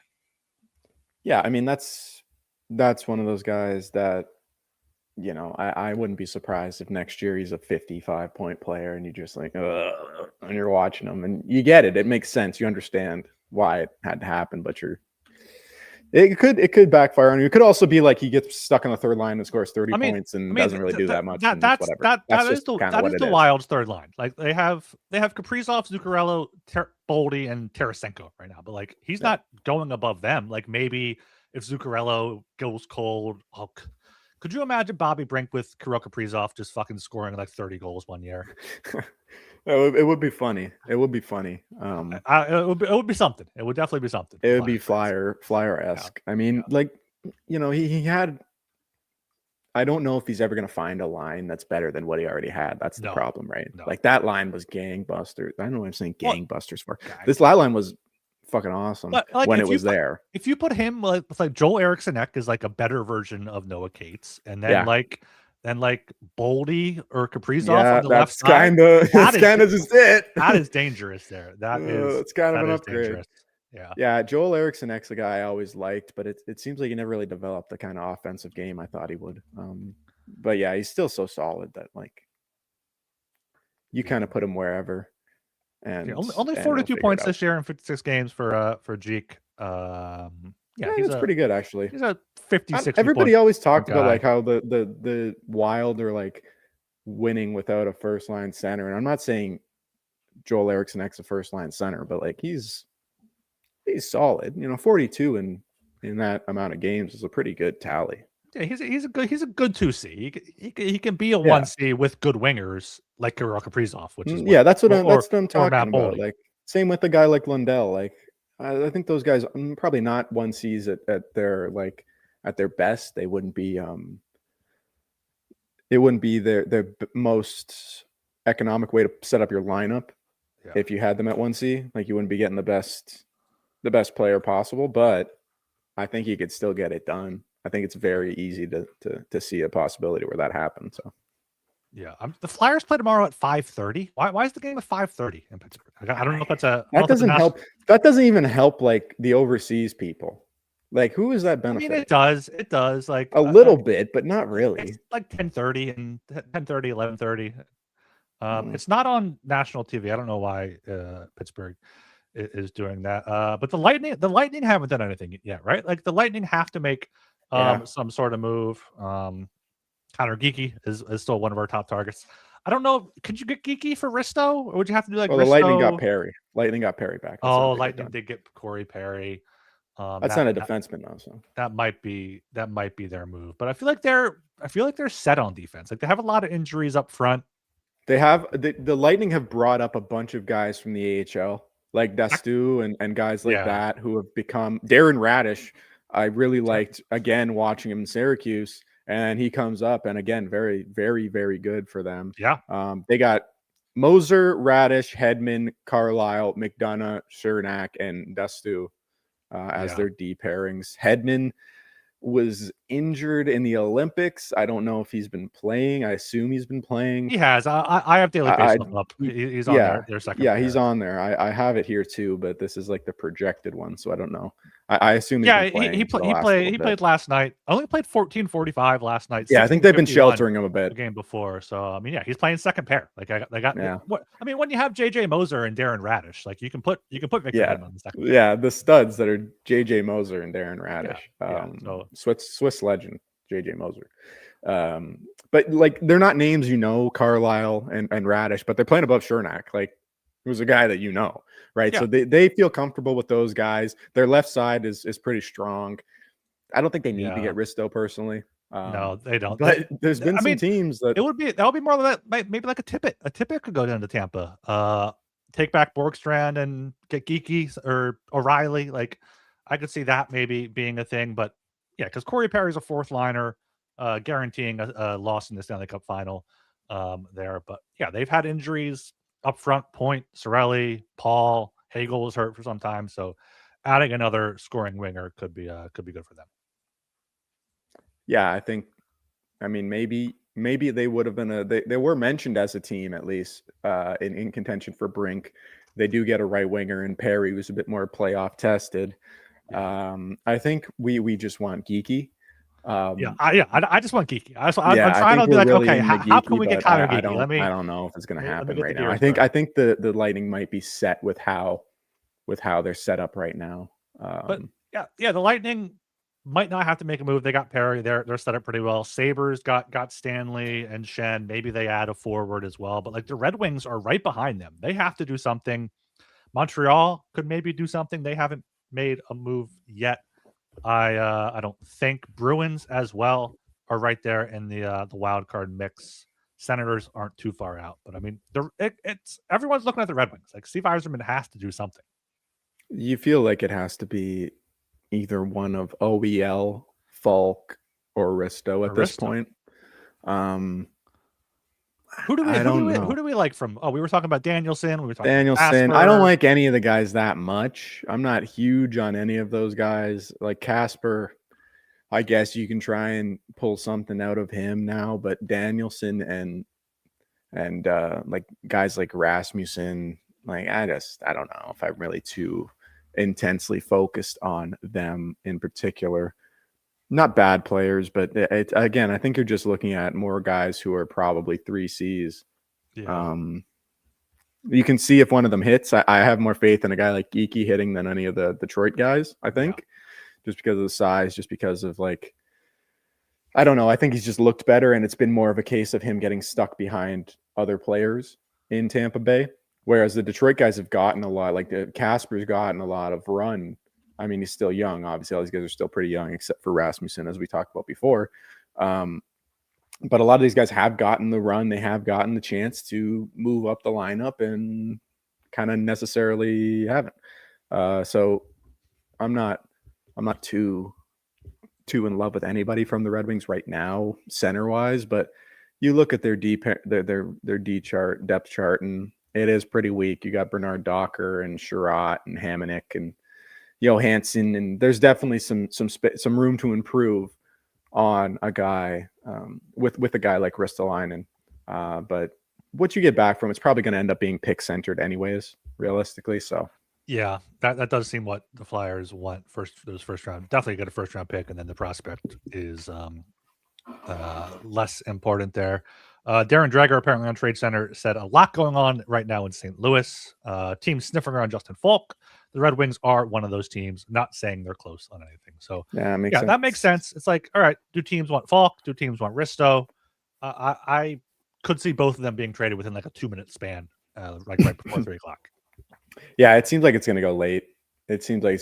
I mean, Thomas was saying in the Slack, in the BSH Slack, that the Carlo deal was like 3 o'clock last year. It feels like a guy like Nazem Kadri. I think the Flames might have nixed the deal for Kadri already, but it feels like a guy like Kadri, a guy like Trocheck. I just don't understand why those teams will be holding on to them. In Kadri's case, especially, he's still a pretty solid second line center, but he just at 35, why would you go and keep a guy like that if you're the Flames, who are really trying to get younger and turn over a new leaf? It just seems like a type of guy you would trade. Same with Trocheck. The Trocheck one really doesn't make sense to me, because I just see like the smoke around that sort of deal being too much for nothing to happen. But maybe it doesn't. Yeah, like the Wild make a lot of sense for Trocheck with I thought that was what Gilbert was there. be. Maybe they still do make a trade there with the Rangers, but yeah, Trocheck is out there. It just seems like these teams are waiting for the deadline. Like they're just waiting for the 3 o'clock. They know they can wait as long as possible. Trades have gone down close to or even after 3, as we talked about. Do you think it's going to be a goalie? Do you think it's going to be a forward if the Flyers were to trade for somebody? If they were going to make a hockey trade, I think it's probably going to have to be, at this point, it'd be a goalie. Yeah, I would think a goalie. I think the Glenn Denning backup-ish guy. Yeah, like the Glenn Denning thing is and the Jiricek thing, I think. And the Jiricek thing if they keep Risto, they don't need another defenseman right away. Yeah, I mean Sam Harrison is healthy. He had a good enough game against the Rangers. What? He can stand up still. If you have to, you call up Kolosov. Like, I feel like maybe if the Flyers won last night, which they looked absolutely dreadful against the flat. If they won last night, maybe you do go out there and get a third goalie to carry. But like at this point, if Vladar or Harrison gets hurt, you call up Kolosov. If you lose, you lose. It sucks, but like there's still 20 games left. They can make a run or whatever, but like I don't see them. It's not even about making a run per se. I think at this point, I would like to not have Vladar play a starter's workload, like a full starter's workload. You got to switch it up. I don't want Vladar to get injured. I want him to have this season as like I had a full year of 50, 45, whatever it's going to be. It's probably being like 40 something, right? Yeah. Probably games in net as a starter or a primary starter. And I had a very good season. I got like around a 9-10. Goals saved above expected were good. And you just go in the offseason, you can build off that, hopefully. Because that's this year is going to be, he's played 37 games. He's got a 908 save percentage and a 239 goals against. Those are very good numbers, the best of his career thus far. And his goals saved above expected, I believe, for guys who had played over 20 games. It's either 10 or in the top 10, 11 or in the top 10. So he's been very good. So I don't want to see that tarred with like an injury or him getting overplayed and doing the Erson thing where he falls apart in the last 15 games and we see a guy who's a shell of his former self. I think it helped a little bit that he didn't necessarily play a ton at the Olympics. And he didn't necessarily. He got a lot of a break. Obviously that one start didn't go well for him, and that's unfortunate. But ultimately, probably didn't end up mattering anyways. So for the Flyers in specifics, that's good for them. And I think you don't want to overplay him and get to the point where you're screwing yourself for next year with a guy who you kind of found something that you can hold on to here with how Vladar's played. He's looked really poised. He's looked really good, and he's won you some games. Yeah. Bruce Garriott just tweeted, sounds like the Red Wings have emerged as the front runner for Justin Falk with 17 minutes to go. That would make sense there. I'm not really sure why Bruce Garriott has Red Wings or St. Louis sources as a Senators reporter, but maybe just also listen to whoever said it on Trade Center and just is repeating it there. But like, if you trade for a goalie, do you then carry 3 goalies? Do you give Ersson back in the deal and upgrade him? Or like, because the Flyers don't want to carry 3 goalies again. I guess maybe they can now, but like they could now technically. But I don't think anybody liked it when they did it originally. No, and I don't think it really helped at all. So, but that was because they were all bad. They could carry 3 bad goalies. But yeah, the Falk thing seems like it might be what kills any chance of Risto maybe going anywhere. Because if it's not the Red Wings, I think unless it's a team like the Sharks who swoop in late, that's basically it for them. Yeah, like maybe you do make a hockey trade for a goalie upgrade. Like Devin Levi's out there. I wouldn't mind getting someone like him. Yeah. Stuart Skinner, Mr. Bean's guy, out there could be an option. But I mean, the Penguins, he's starting for the Penguins, is he not? The Penguins are in a playoff spot. Yeah, him and Seelovs are splitting games at the very least, but I think Skinner started to take over a little bit. So I mean, it's not like they're rushing to trade him. And again, it's like why would it even, would it really help that much? You're just kind of hoping that Skinner doesn't turn back into who he was in Edmonton. I mean, he's not a terrible goalie. I don't think he's as bad as the low lights that he had in Edmonton, but I definitely think that he is still a risk in the same vein as a guy like Ersson, just playing him the rest of the way. I don't think it's that much of an upgrade that you should do it. No. And like Ersson, is Ersson an RFA? Is he have one more year in his deal? I thought I saw before. I'll look it up right now. I got cap wages coming up there. He's an RFA. He is an RFA. Yeah. So. Yeah, I think it might be over for Ersson here, to be honest, but we'll have to see. Regardless, I don't think there's really going to be a guy that you pick up who's going to be that much better than him at this point. His teams don't trade goalies at the deadline very much, anyways. No, it's usually like before the deadline when a team needs a goalie. Like it's not like, we might add a goalie. Let's wait for the deadline. That's going to happen there. Yeah, like it's not really. You don't really add a goalie. Anthony DeMarco has tweeted, I'm told the Flyers are not moving Rasmus Ristolainen, and they did not get their price. So we will see if that changes in the next 10 minutes. We will see what the narrative is if he's not traded, what Briere says. And we'll see if the Flyers now try to move anyone else in these next 10 minutes. Yeah, it seemed like it was going that way the last like 30 minutes from what we've heard about Falk and about some of the other teams making moves, even if it isn't for a defenseman. I mean, like you're losing assets regardless. That sucks. I mean, I think that's a missed opportunity there a little bit. It is, but like maybe like I wonder if a team offered like a first and like a B, like a not a good enough prospect for the Flyers or something, and like wanted them to retain. Like, but like I don't know. I don't know. I think you just got to get what you get at this point. Yeah, I don't think his value is going to be higher, but like as long as he stays healthy, his value is not gonna. That's the problem. His value is not going to go down next year. No, I don't think so at all. But health is the thing. The health is the problem. He's yeah. You know, like I don't know what his games played are, but we saw this year. I mean, he just seems like a guy who gets a lot of nicks and door dings throughout the year. Then he had the tricep thing, and that kept him out. 24 games this year, 63 last year, 31 the year before that.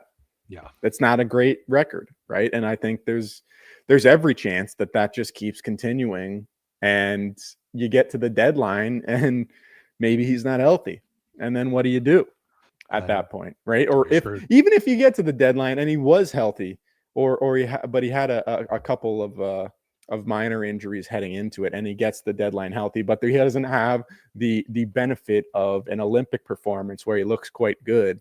Yeah. Does that hamper, does that kind of hamper your chances of trading him? I think it does. And since 2022-23, he hasn't played over 70 games.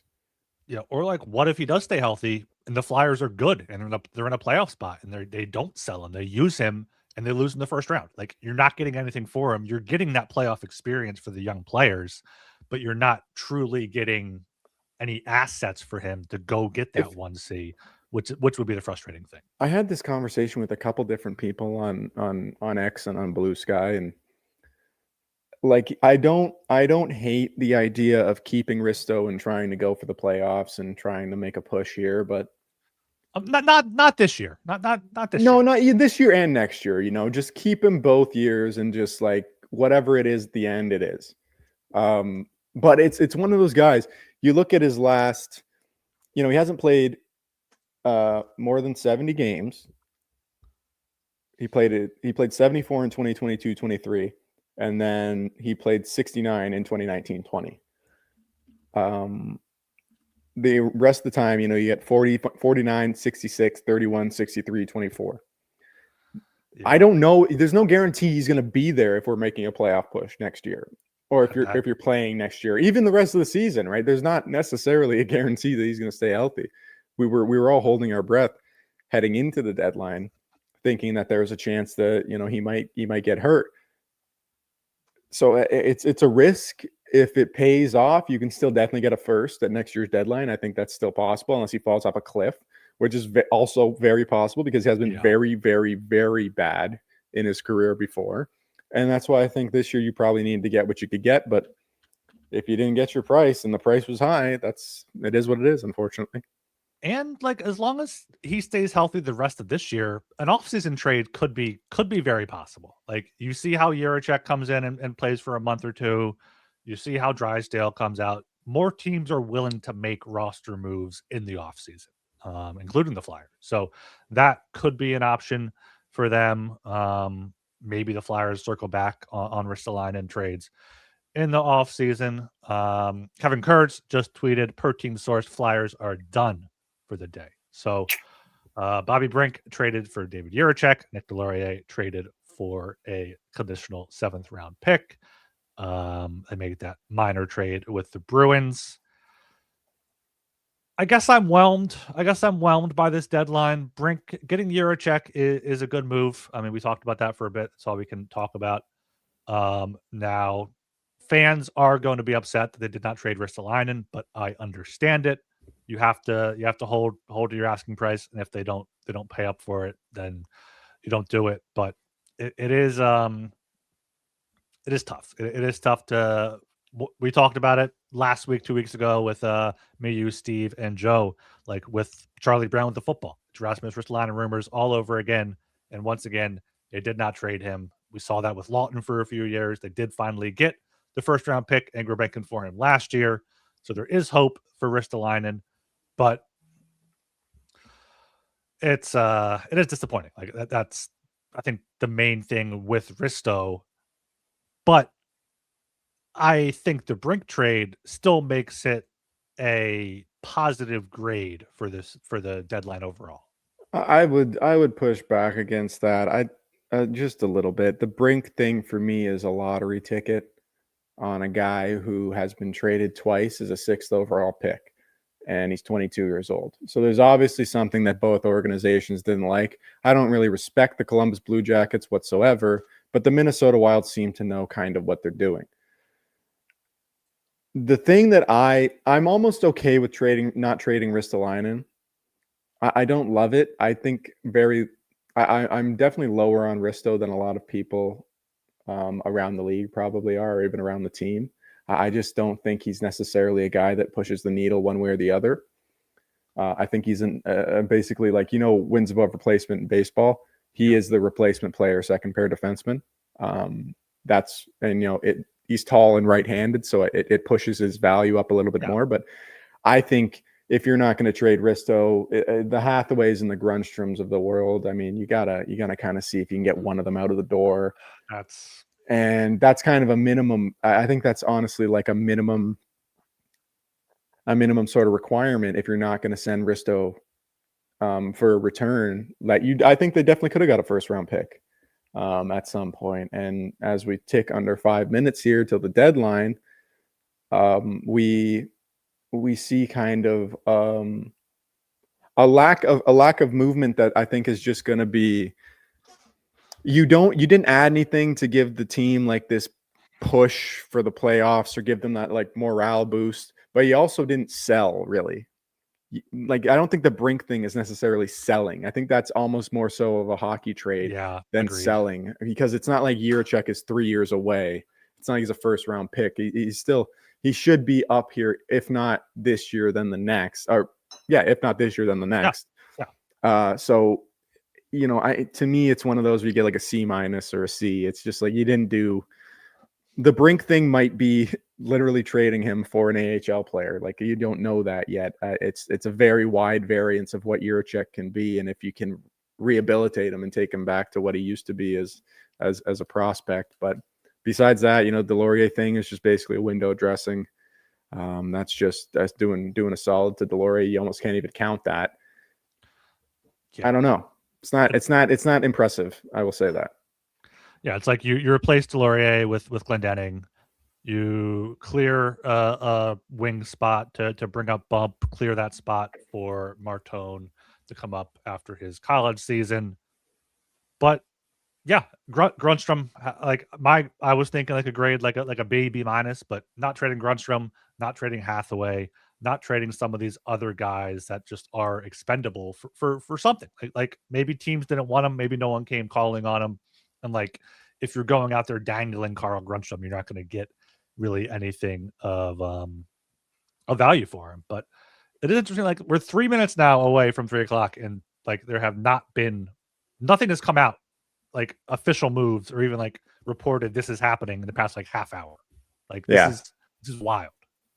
No, McMahon the Bobby McMahon thing hasn't been confirmed right now. No, so it hasn't. I haven't seen it on Trade Center. I haven't seen it on the broadcast here be confirmed, the return or anything. So I'm not really sure what the Leafs necessarily are even doing either, but it's been a very quiet deadline. It's been a very, very quiet deadline. And yeah, I think the Flyers missed out a bit, but at the same time, I don't know if they're ever going to get. They had this vision in mind of what they were going to receive for Risto, and I don't know. I think it was always too high. I never thought they were going to get that personally, but no, that's what they thought about. I am happy Briere stuck to his price and didn't sell for cheaper, because that does hold value throughout his future tenure as GM. Holding on for the price on Walker and Lawton as well. But it is going to be interesting here if Falk gets traded to Detroit, what the return is there. And if we say the Flyers should have taken it for Risto, like maybe they wouldn't offer the same thing for Risto, but if it's like a first and Danielson or like a second and Danielson, like then you're like, okay, maybe the Flyers should have done that. So we'll see here when the trades come through down the pike.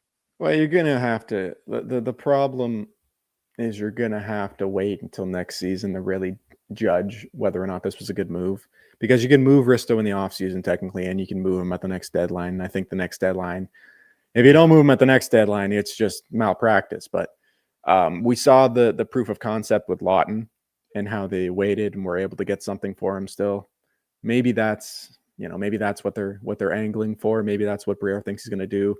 A tall right shot defenseman with an expiring contract for a playoff team. I mean, especially if you retain on top of that, get him out of the door for like 2.55, I think it is the 50% retained, if my math is right. That's something that'll be very, very appealing to teams. And maybe Briere can get just as much as he did this year with the deal next season as we get to the deadline. There it is. That's 3 o'clock. Pencils down, everyone. Trades can still go through after 3 p.m. though. Just making sure you guys know that. Everyone online is upset that the Flyers did not trade Ristolainen, but like I wonder, because everyone was reporting the Flyers want a first-round pick and a prospect or whatever makes sense from the other and team. A good prospect, I think. I wonder if the Flyers were focused on a specific type of prospect or player that they wanted that maybe isn't available now, but might become available in the offseason. I think if Risto is with the team to start next season, that's where we get worried. Because like you have Drysdale. You got Jiricek I think now he's probably going to be with the team next season. I don't think they trade him in the offseason. I think they wait till the next deadline, personally. And then you know what? I really want to be pessimistic. I think they wait till the next deadline and he gets injured next year at some point. And we just got to hope that it's not at the deadline time, because I have to assume that Risto is going to get hurt. He has gotten hurt every year of the last 3 seasons. Yeah, no, that is the thing. And like he needs to stay healthy the rest of this year. And if he does, I think you have to trade him in the offseason, which is unfortunate because unless Briere I don't think you get as much as in the offseason. Yeah, unless Briere really set the table with some teams that like, okay, we got a framework here. Maybe a non-playoff team, like, all right, we'll wait for the offseason to see how things shake out and then finalize things. But that just adds pressure to Briere to trade Risto. I said, top of this stream, Flyers don't have a lot of pressure right now. Or top of last stream, I forget what it was. Like Briere, the pressure is not on Briere to make a move with Risto. The pressure's on Detroit, other GMs to make the moves to get the guy they want. Now, going into the offseason, the pressure's on now for Briere because he did not make a big enough move this season. The offseason, once again, has to be a big move. And he got Zegras, he got Vladar, he got Dvorak last offseason. So I'm confident that he can do it again. But it's just now teams can kind of turn the screws on Briere a bit rather than the opposite way around. Well, yeah, like you get to the draft, I don't think anyone's thinking about like the archetype of player that Ristolainen is built for the deadline. It's the bottom 6 centerman with scoring potential and the right shot D-man who's big. I personally think those are the guys who get traded at the deadline. I don't think those are the type of guys who get traded at the draft necessarily. So maybe they do make a move in the offseason. Maybe they can find somebody who is willing to take, Ristolainen even without being retained. But it's weird. It's weird to me also that Falk didn't go. It's weird that Ekman Larsson didn't go. Like I guess maybe the market kind of dried up after those initial moves, and I'm not sure. It's weird to think about how none of those guys move. They could still move. There's still things going on right now. But Bobby McMahon to Seattle. According to they switched it up on according us. to LA Freeman. Who reported the return from McMahon? I forgot, but now you got McMahon and McCann. You got Jared McCann and Bobby McMahon over there. That's going to be a good thing there. Everyone's really upset. Everyone's really upset about the Flyers. Yeah, is everyone angry? I am on the fascist social media site, so there are people that just try to rage bait there, but like. This is expected. Flyers fans are going to get angry when they don't trade Risto because Risto can get hurt. It is a risk, but you have to take risks. You can't play scared. You can't GM scared. You got to do what you got to do. And if Risto gets hurt, it's going to be a lot of egg on Briere's face. This year going down as the Dvorak extension year and then not trading Risto and then Risto gets hurt next year is that's going to be hard with the same online fans you're talking about. That's going to be hard to reconcile for Briere. Unfortunately, I don't think it's even that big of a deal, to be honest with you, because I think Risto, honestly, if I was a GM, I'd give you a second and a third for him. And if you said no, I would just hang up the phone and go get somebody else. But apparently he's worth more around the league and you didn't get that. So I think it is one of those where it does seem like you're kind of keeping the mid together. You're very attached to the mid, and that's what is upsetting to me. You are keeping the mid together. McMahon to Seattle for a second and a fourth for McMahon. Oh, that's terrible. That's bad. Darren Dreger for Justin Falk to Detroit for a first and a third. Yeah. I think Risto's better than Falk, so I guess you got to look for that deal. But Falk's a pending UFA or has one more year? I don't know that off the top of my head. I'm gonna look. I think he might be a pending UFA, but I think so as well. No, he has one more year at 6.5. Oh, that's tough. Yeah. First and third for Falk, first and third for Risto would have been good to get. Especially from the Red Wings, because they're not winning more than one round, maybe in the playoffs. Like if you got their first round, no, but probably not. They have John, maybe John Gibson turns it on, but like you got Gibson, they got decent defense, and that would have been a low to mid 20s pick. That's tough. It's that in combination with the other stuff we've seen is not great. Because I think judging on that. Like a first and a third, so he's got one more year. So it's not the money. It's not the money. It's not the term. The money and the term are basically identical for what the. It's a little bit different. Obviously, Falk makes more, but it's essentially very similar. And he gets a first and a third. I think Risto, you could have got a first and a third and maybe a B-level prospect and would have been out the door, unless Yzerman didn't like Risto, but. I don't see any reason why you would like Justin Falk more at this point in his career at all. No, I mean, maybe they're looking for power play help. Who does the Red Wings have? I mean, do they have Mo Seider on the power play? First power play Seider probably. Mo Seider. Yeah, they got Sandin Pellikka on the second. They don't need. I'm good with that. For the power play. No. And even if they could put Edvinsson out there if they really felt like it, probably over Falk. I would assume maybe not. Falk's been around for a while, but. Yeah, I have to think that Briere was stuck on getting a prospect. Yeah. And possibly an NHL ready prospect for Risto. And I think that was a sticking point. He didn't just want to get if picked, the sticking point is fucking if the sticking point is fucking what's his name? Nate Danielson, I don't like that. Because I don't think Nate Danielson fills a need at all for them. Anyways, regardless. Like if you get lucky, if you roll the dice and you get that 20% chance where Nate Danielson turns into a 50-point center, yeah, sure, that's great. But I don't think that should be the sticking point to what the Flyers make a deal or not make a deal. Like there's nobody in that sort of realm of prospect with the Red Wings that I thought would make that much of a difference, especially down the middle, which is what I think they're looking at. Like you're not getting Max Plant, you're not getting a guy like that.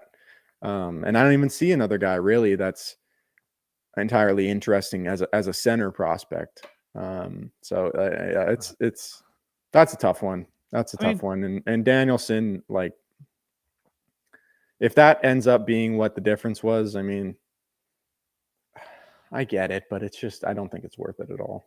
I could see the Red Wings just preferring Falk though. Like there wasn't a lot linking Ristolainen to the Red Wings. DeMarco reported that they kicked the tires on Ristolainen at some point. Like, if you're the Red Wings, do you want Justin Falk, who I believe has been healthy, can help you score a bit? Did he win a cup with St. Louis in 2019? No, he did not. He was with Carolina there. 11 goals this season, plays 22 minutes a night, 61 games this season, 78 the year before, 60 the year before that, 82. He stays healthy. You know what you're getting. Risto, probably too much of a risk for some of these teams. And like, you don't blame him. Like, imagine being a Red Wings fan and you trade a first-round pick and a third-round pick for a guy who might not be healthy for the playoffs. Like, you have to think about it that way as well. Like it does take two teams to trade, and maybe they didn't offer first and third for Risto. Like, you just really don't know. Justin Hall also going to St. Louis in that deal as well. Justin Hall. Ryan Strome to Calgary for a 7th round pick in 27. So fresh start there for Ryan Strome. Matt's brother. Matt and Dylan. Matt and Dylan. Yeah, you know, that's is Ryan Strome the most disappointing Strome brother? Was he a first round pick? Yes, I think Ryan would probably be the most disappointing. I saw Matt in Hamilton when he was in junior, and I was shocked that he ever got drafted whatsoever. He cannot skate. And Ryan Strome, 5th overall pick. Yeah, so, he was definitely the most disappointing. Dylan Strome has found his career there in Dylan Strome's been good. Washington. Yeah. I'm trying to see if any other trades are leaking. They're going over the desk here. again behind me here, or in front of me here, I guess, behind you guys in the camera. So there, Pierre LeBrun is on the phone. He's like on the phone. Okay, well, he's literally on the phone. He looks like he's also like being put on hold, which doesn't make sense because I assume he's calling a person. But maybe, yeah, it seems like there's a bunch of stuff breaking here at the end. Probably small stuff. I don't think Risto's. Well, obviously we kind of know Risto's not going, but I think that's pretty much it for the Flyers. It's going to be people around him making some moves. Shocked that Vinny Trocheck didn't go. Shocked that Kadri didn't go. I guess Thomas, I'm not that surprised about. Honestly, I never thought they were going to do it at the deadline, but yeah. What did the TSN trade bait board ending up be? Trocheck 1, Kadri 2, Thomas, Coleman, Parayko, Risto, Falk number 7 went, McMahon 8, Vander Kane no trade yet, OEL, Shen went, Nemec, White Cloud, Scott. Both Shens got traded at the deadline. Yeah, Scott Lawton didn't go anywhere. Maybe that's still coming through. Maybe that has to. I don't know now. I don't know now. I think Lawton. Would you take Scott back? Did you re-sign Scott? You can't now. You can't now. You can't because you got Dvorak. Well, you could have maybe without Dvorak, but yeah, you can't now. You can't now. It just it'd be fun. I like Scott. Yeah, I like Scott a lot, but he was very good with the Leafs. It's very maybe they re-sign him. I mean, if he wants, but again, I think he's from up there, right? Tough move. He's from Ontario. Yeah, he's from around there. Yeah, he's from around there. Apparently, he's been really good for like the young guys up there. So maybe they have been. He's well liked by everybody around the leagues. I mean, but I just don't think it makes sense for the Leafs to really take him back. Anyways, we'll have to see. I don't know. It's weird that he's sticking around. I mean, and Ryan Strome's the one getting dealt, but yeah, I don't know how to feel about this deadline right now. Like, I'm not angry and yelling about not trading Ristolainen like a lot of. I don't know if it's a lot of fans or just people in the echo chamber doing that. Yeah. Everyone's saying like, "Oh, that's the same old Flyers, just in the mid, no direction. Like this team isn't going in any direction." But like, the Brink trade is something. They got Jiricek. Who knows if he works out or not? I think he still holds a value where you can trade him as a second round. That would be a value. That'd be a third trade in his career, but yeah.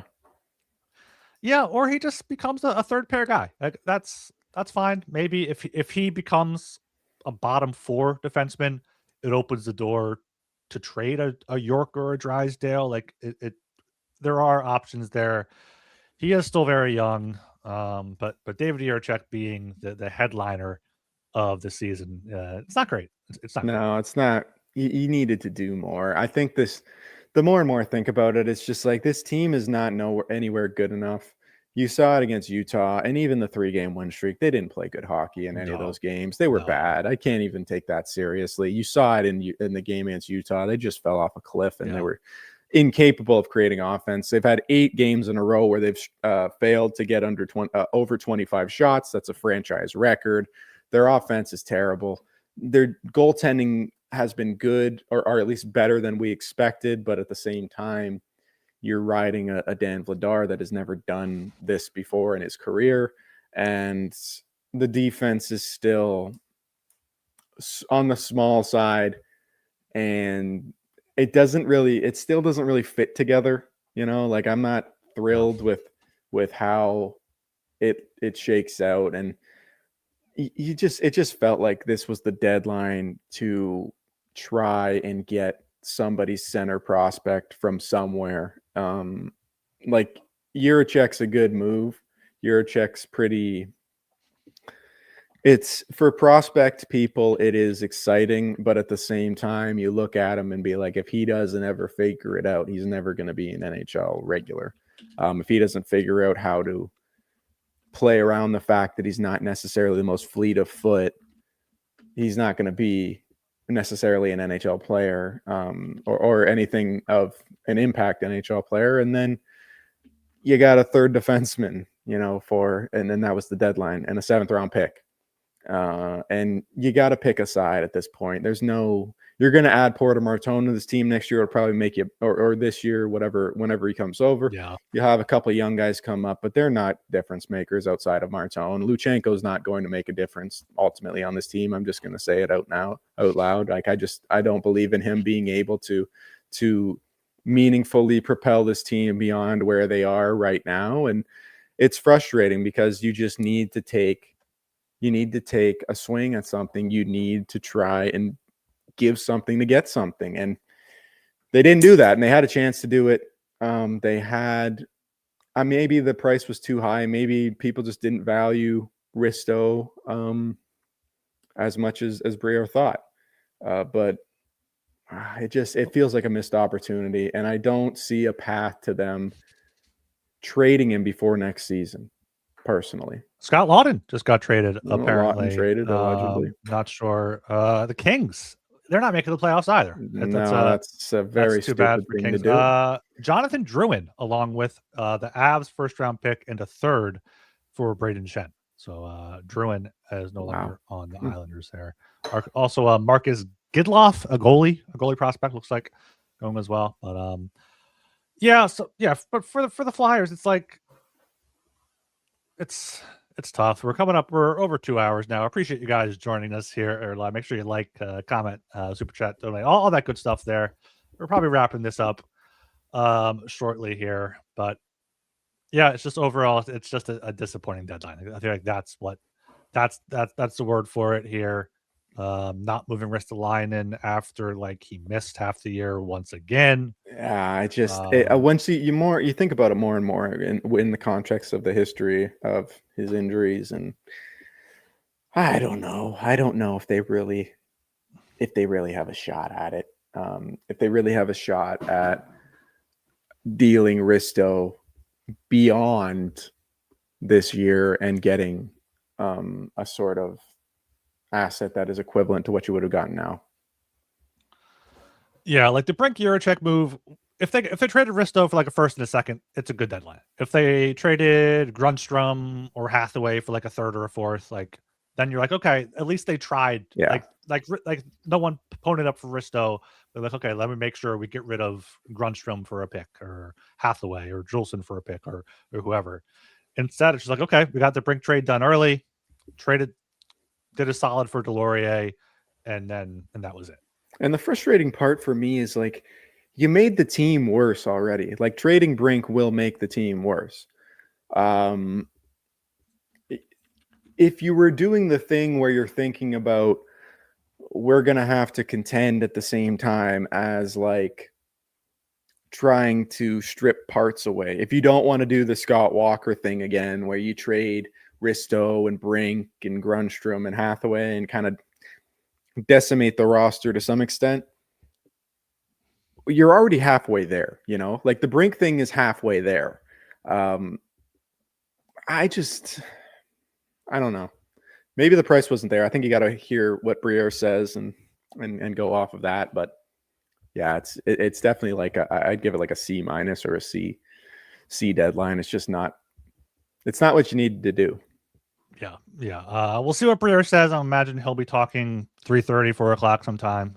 Maybe we'll come back live this evening. Maybe some other people come back live on Broad Street Hockey at YouTube. So make sure you subscribe there. But yeah, Flyers do make the team worse. They do have a tough schedule the rest of the way. So maybe we do end up getting a better draft pick. Right now they're 12th worst in the league points wise. There's a lot of teams right there in the low. It's a big in the low bunch. 60s. Yeah, there's you got the Flyers you got the Senators at 69, and then between 63 and 69 there are 1, 2, 3, 4, 5, 6, 7, 8, 9, 10, 11 teams. So 20 games to go. Maybe the Flyers do tank. I don't think they're going to. Rick Tocchet won't let them tank, but they're getting less than 20 shots on goal a game. So yeah, the Sharks are at 25th in the league with 64 points. The Flyers are at 67 right now, right? So there's, and they're in 19th. So you can go either way, right? You can, and funnily enough, in the West, the Flyers would probably make the playoffs this year, or at least in the Sharks division. But they're not good enough to do anything in it, right? No. So it is really one way, unless you just want to get the playoff experience for some of the younger guys. It is one way, there's one way you should go if you really want to make the team better in the long term, and it's down. Yeah. All right, that's probably about to do it for us. Thanks to FanDuel again for sponsoring the show. Thanks to you, Jacob, for joining me here. Thanks to Thomas for joining us as well for a little bit there. Thanks to everyone that joined us in the chat live here. Appreciate you guys. Thanks to everyone listening to this after the deadline, hearing us, talk live about if Rista's going to be traded and then finding out it's not going to be. So, disappointing deadline here for Briere. We'll see what he says. We'll be back live at some point. Maybe today, maybe tomorrow, do a post game or something. Maybe tomorrow. I don't want to watch games anymore. Just like sleep on it a bit. See what whispers, what reports come out. Make sure you read broadstreethockey.com. Got you covered there. Follow Broad ST Hockey on Instagram and follow myself and Jacob on Blue Sky. They are linked in the Broad Street Hockey post for this stream. Until next time. Oh wait, no. I want to do one thing here before we what's it called? What's it called? The Tankathon. Tankathon. Oh, you want to do it? Yeah, we got to start it now. We have to start it now. Lottery simulator. Right. It's officially post deadline. Let me share my screen here. Share screen. I haven't done this in a while. Tankathon. Here we go. Flyers have the 14th best chance. Let me just remove. I'll keep FanDuel there. Who cares? Sim the lottery. Here we go. Calgary wins. Flyers stay at 14. Rangers go up to 2. That'll be bad. That'll be bad for the Flyers. So, wow, what a way to finish this trade deadline stream. Once again, thanks to everyone for joining us. And until next time, thanks for watching.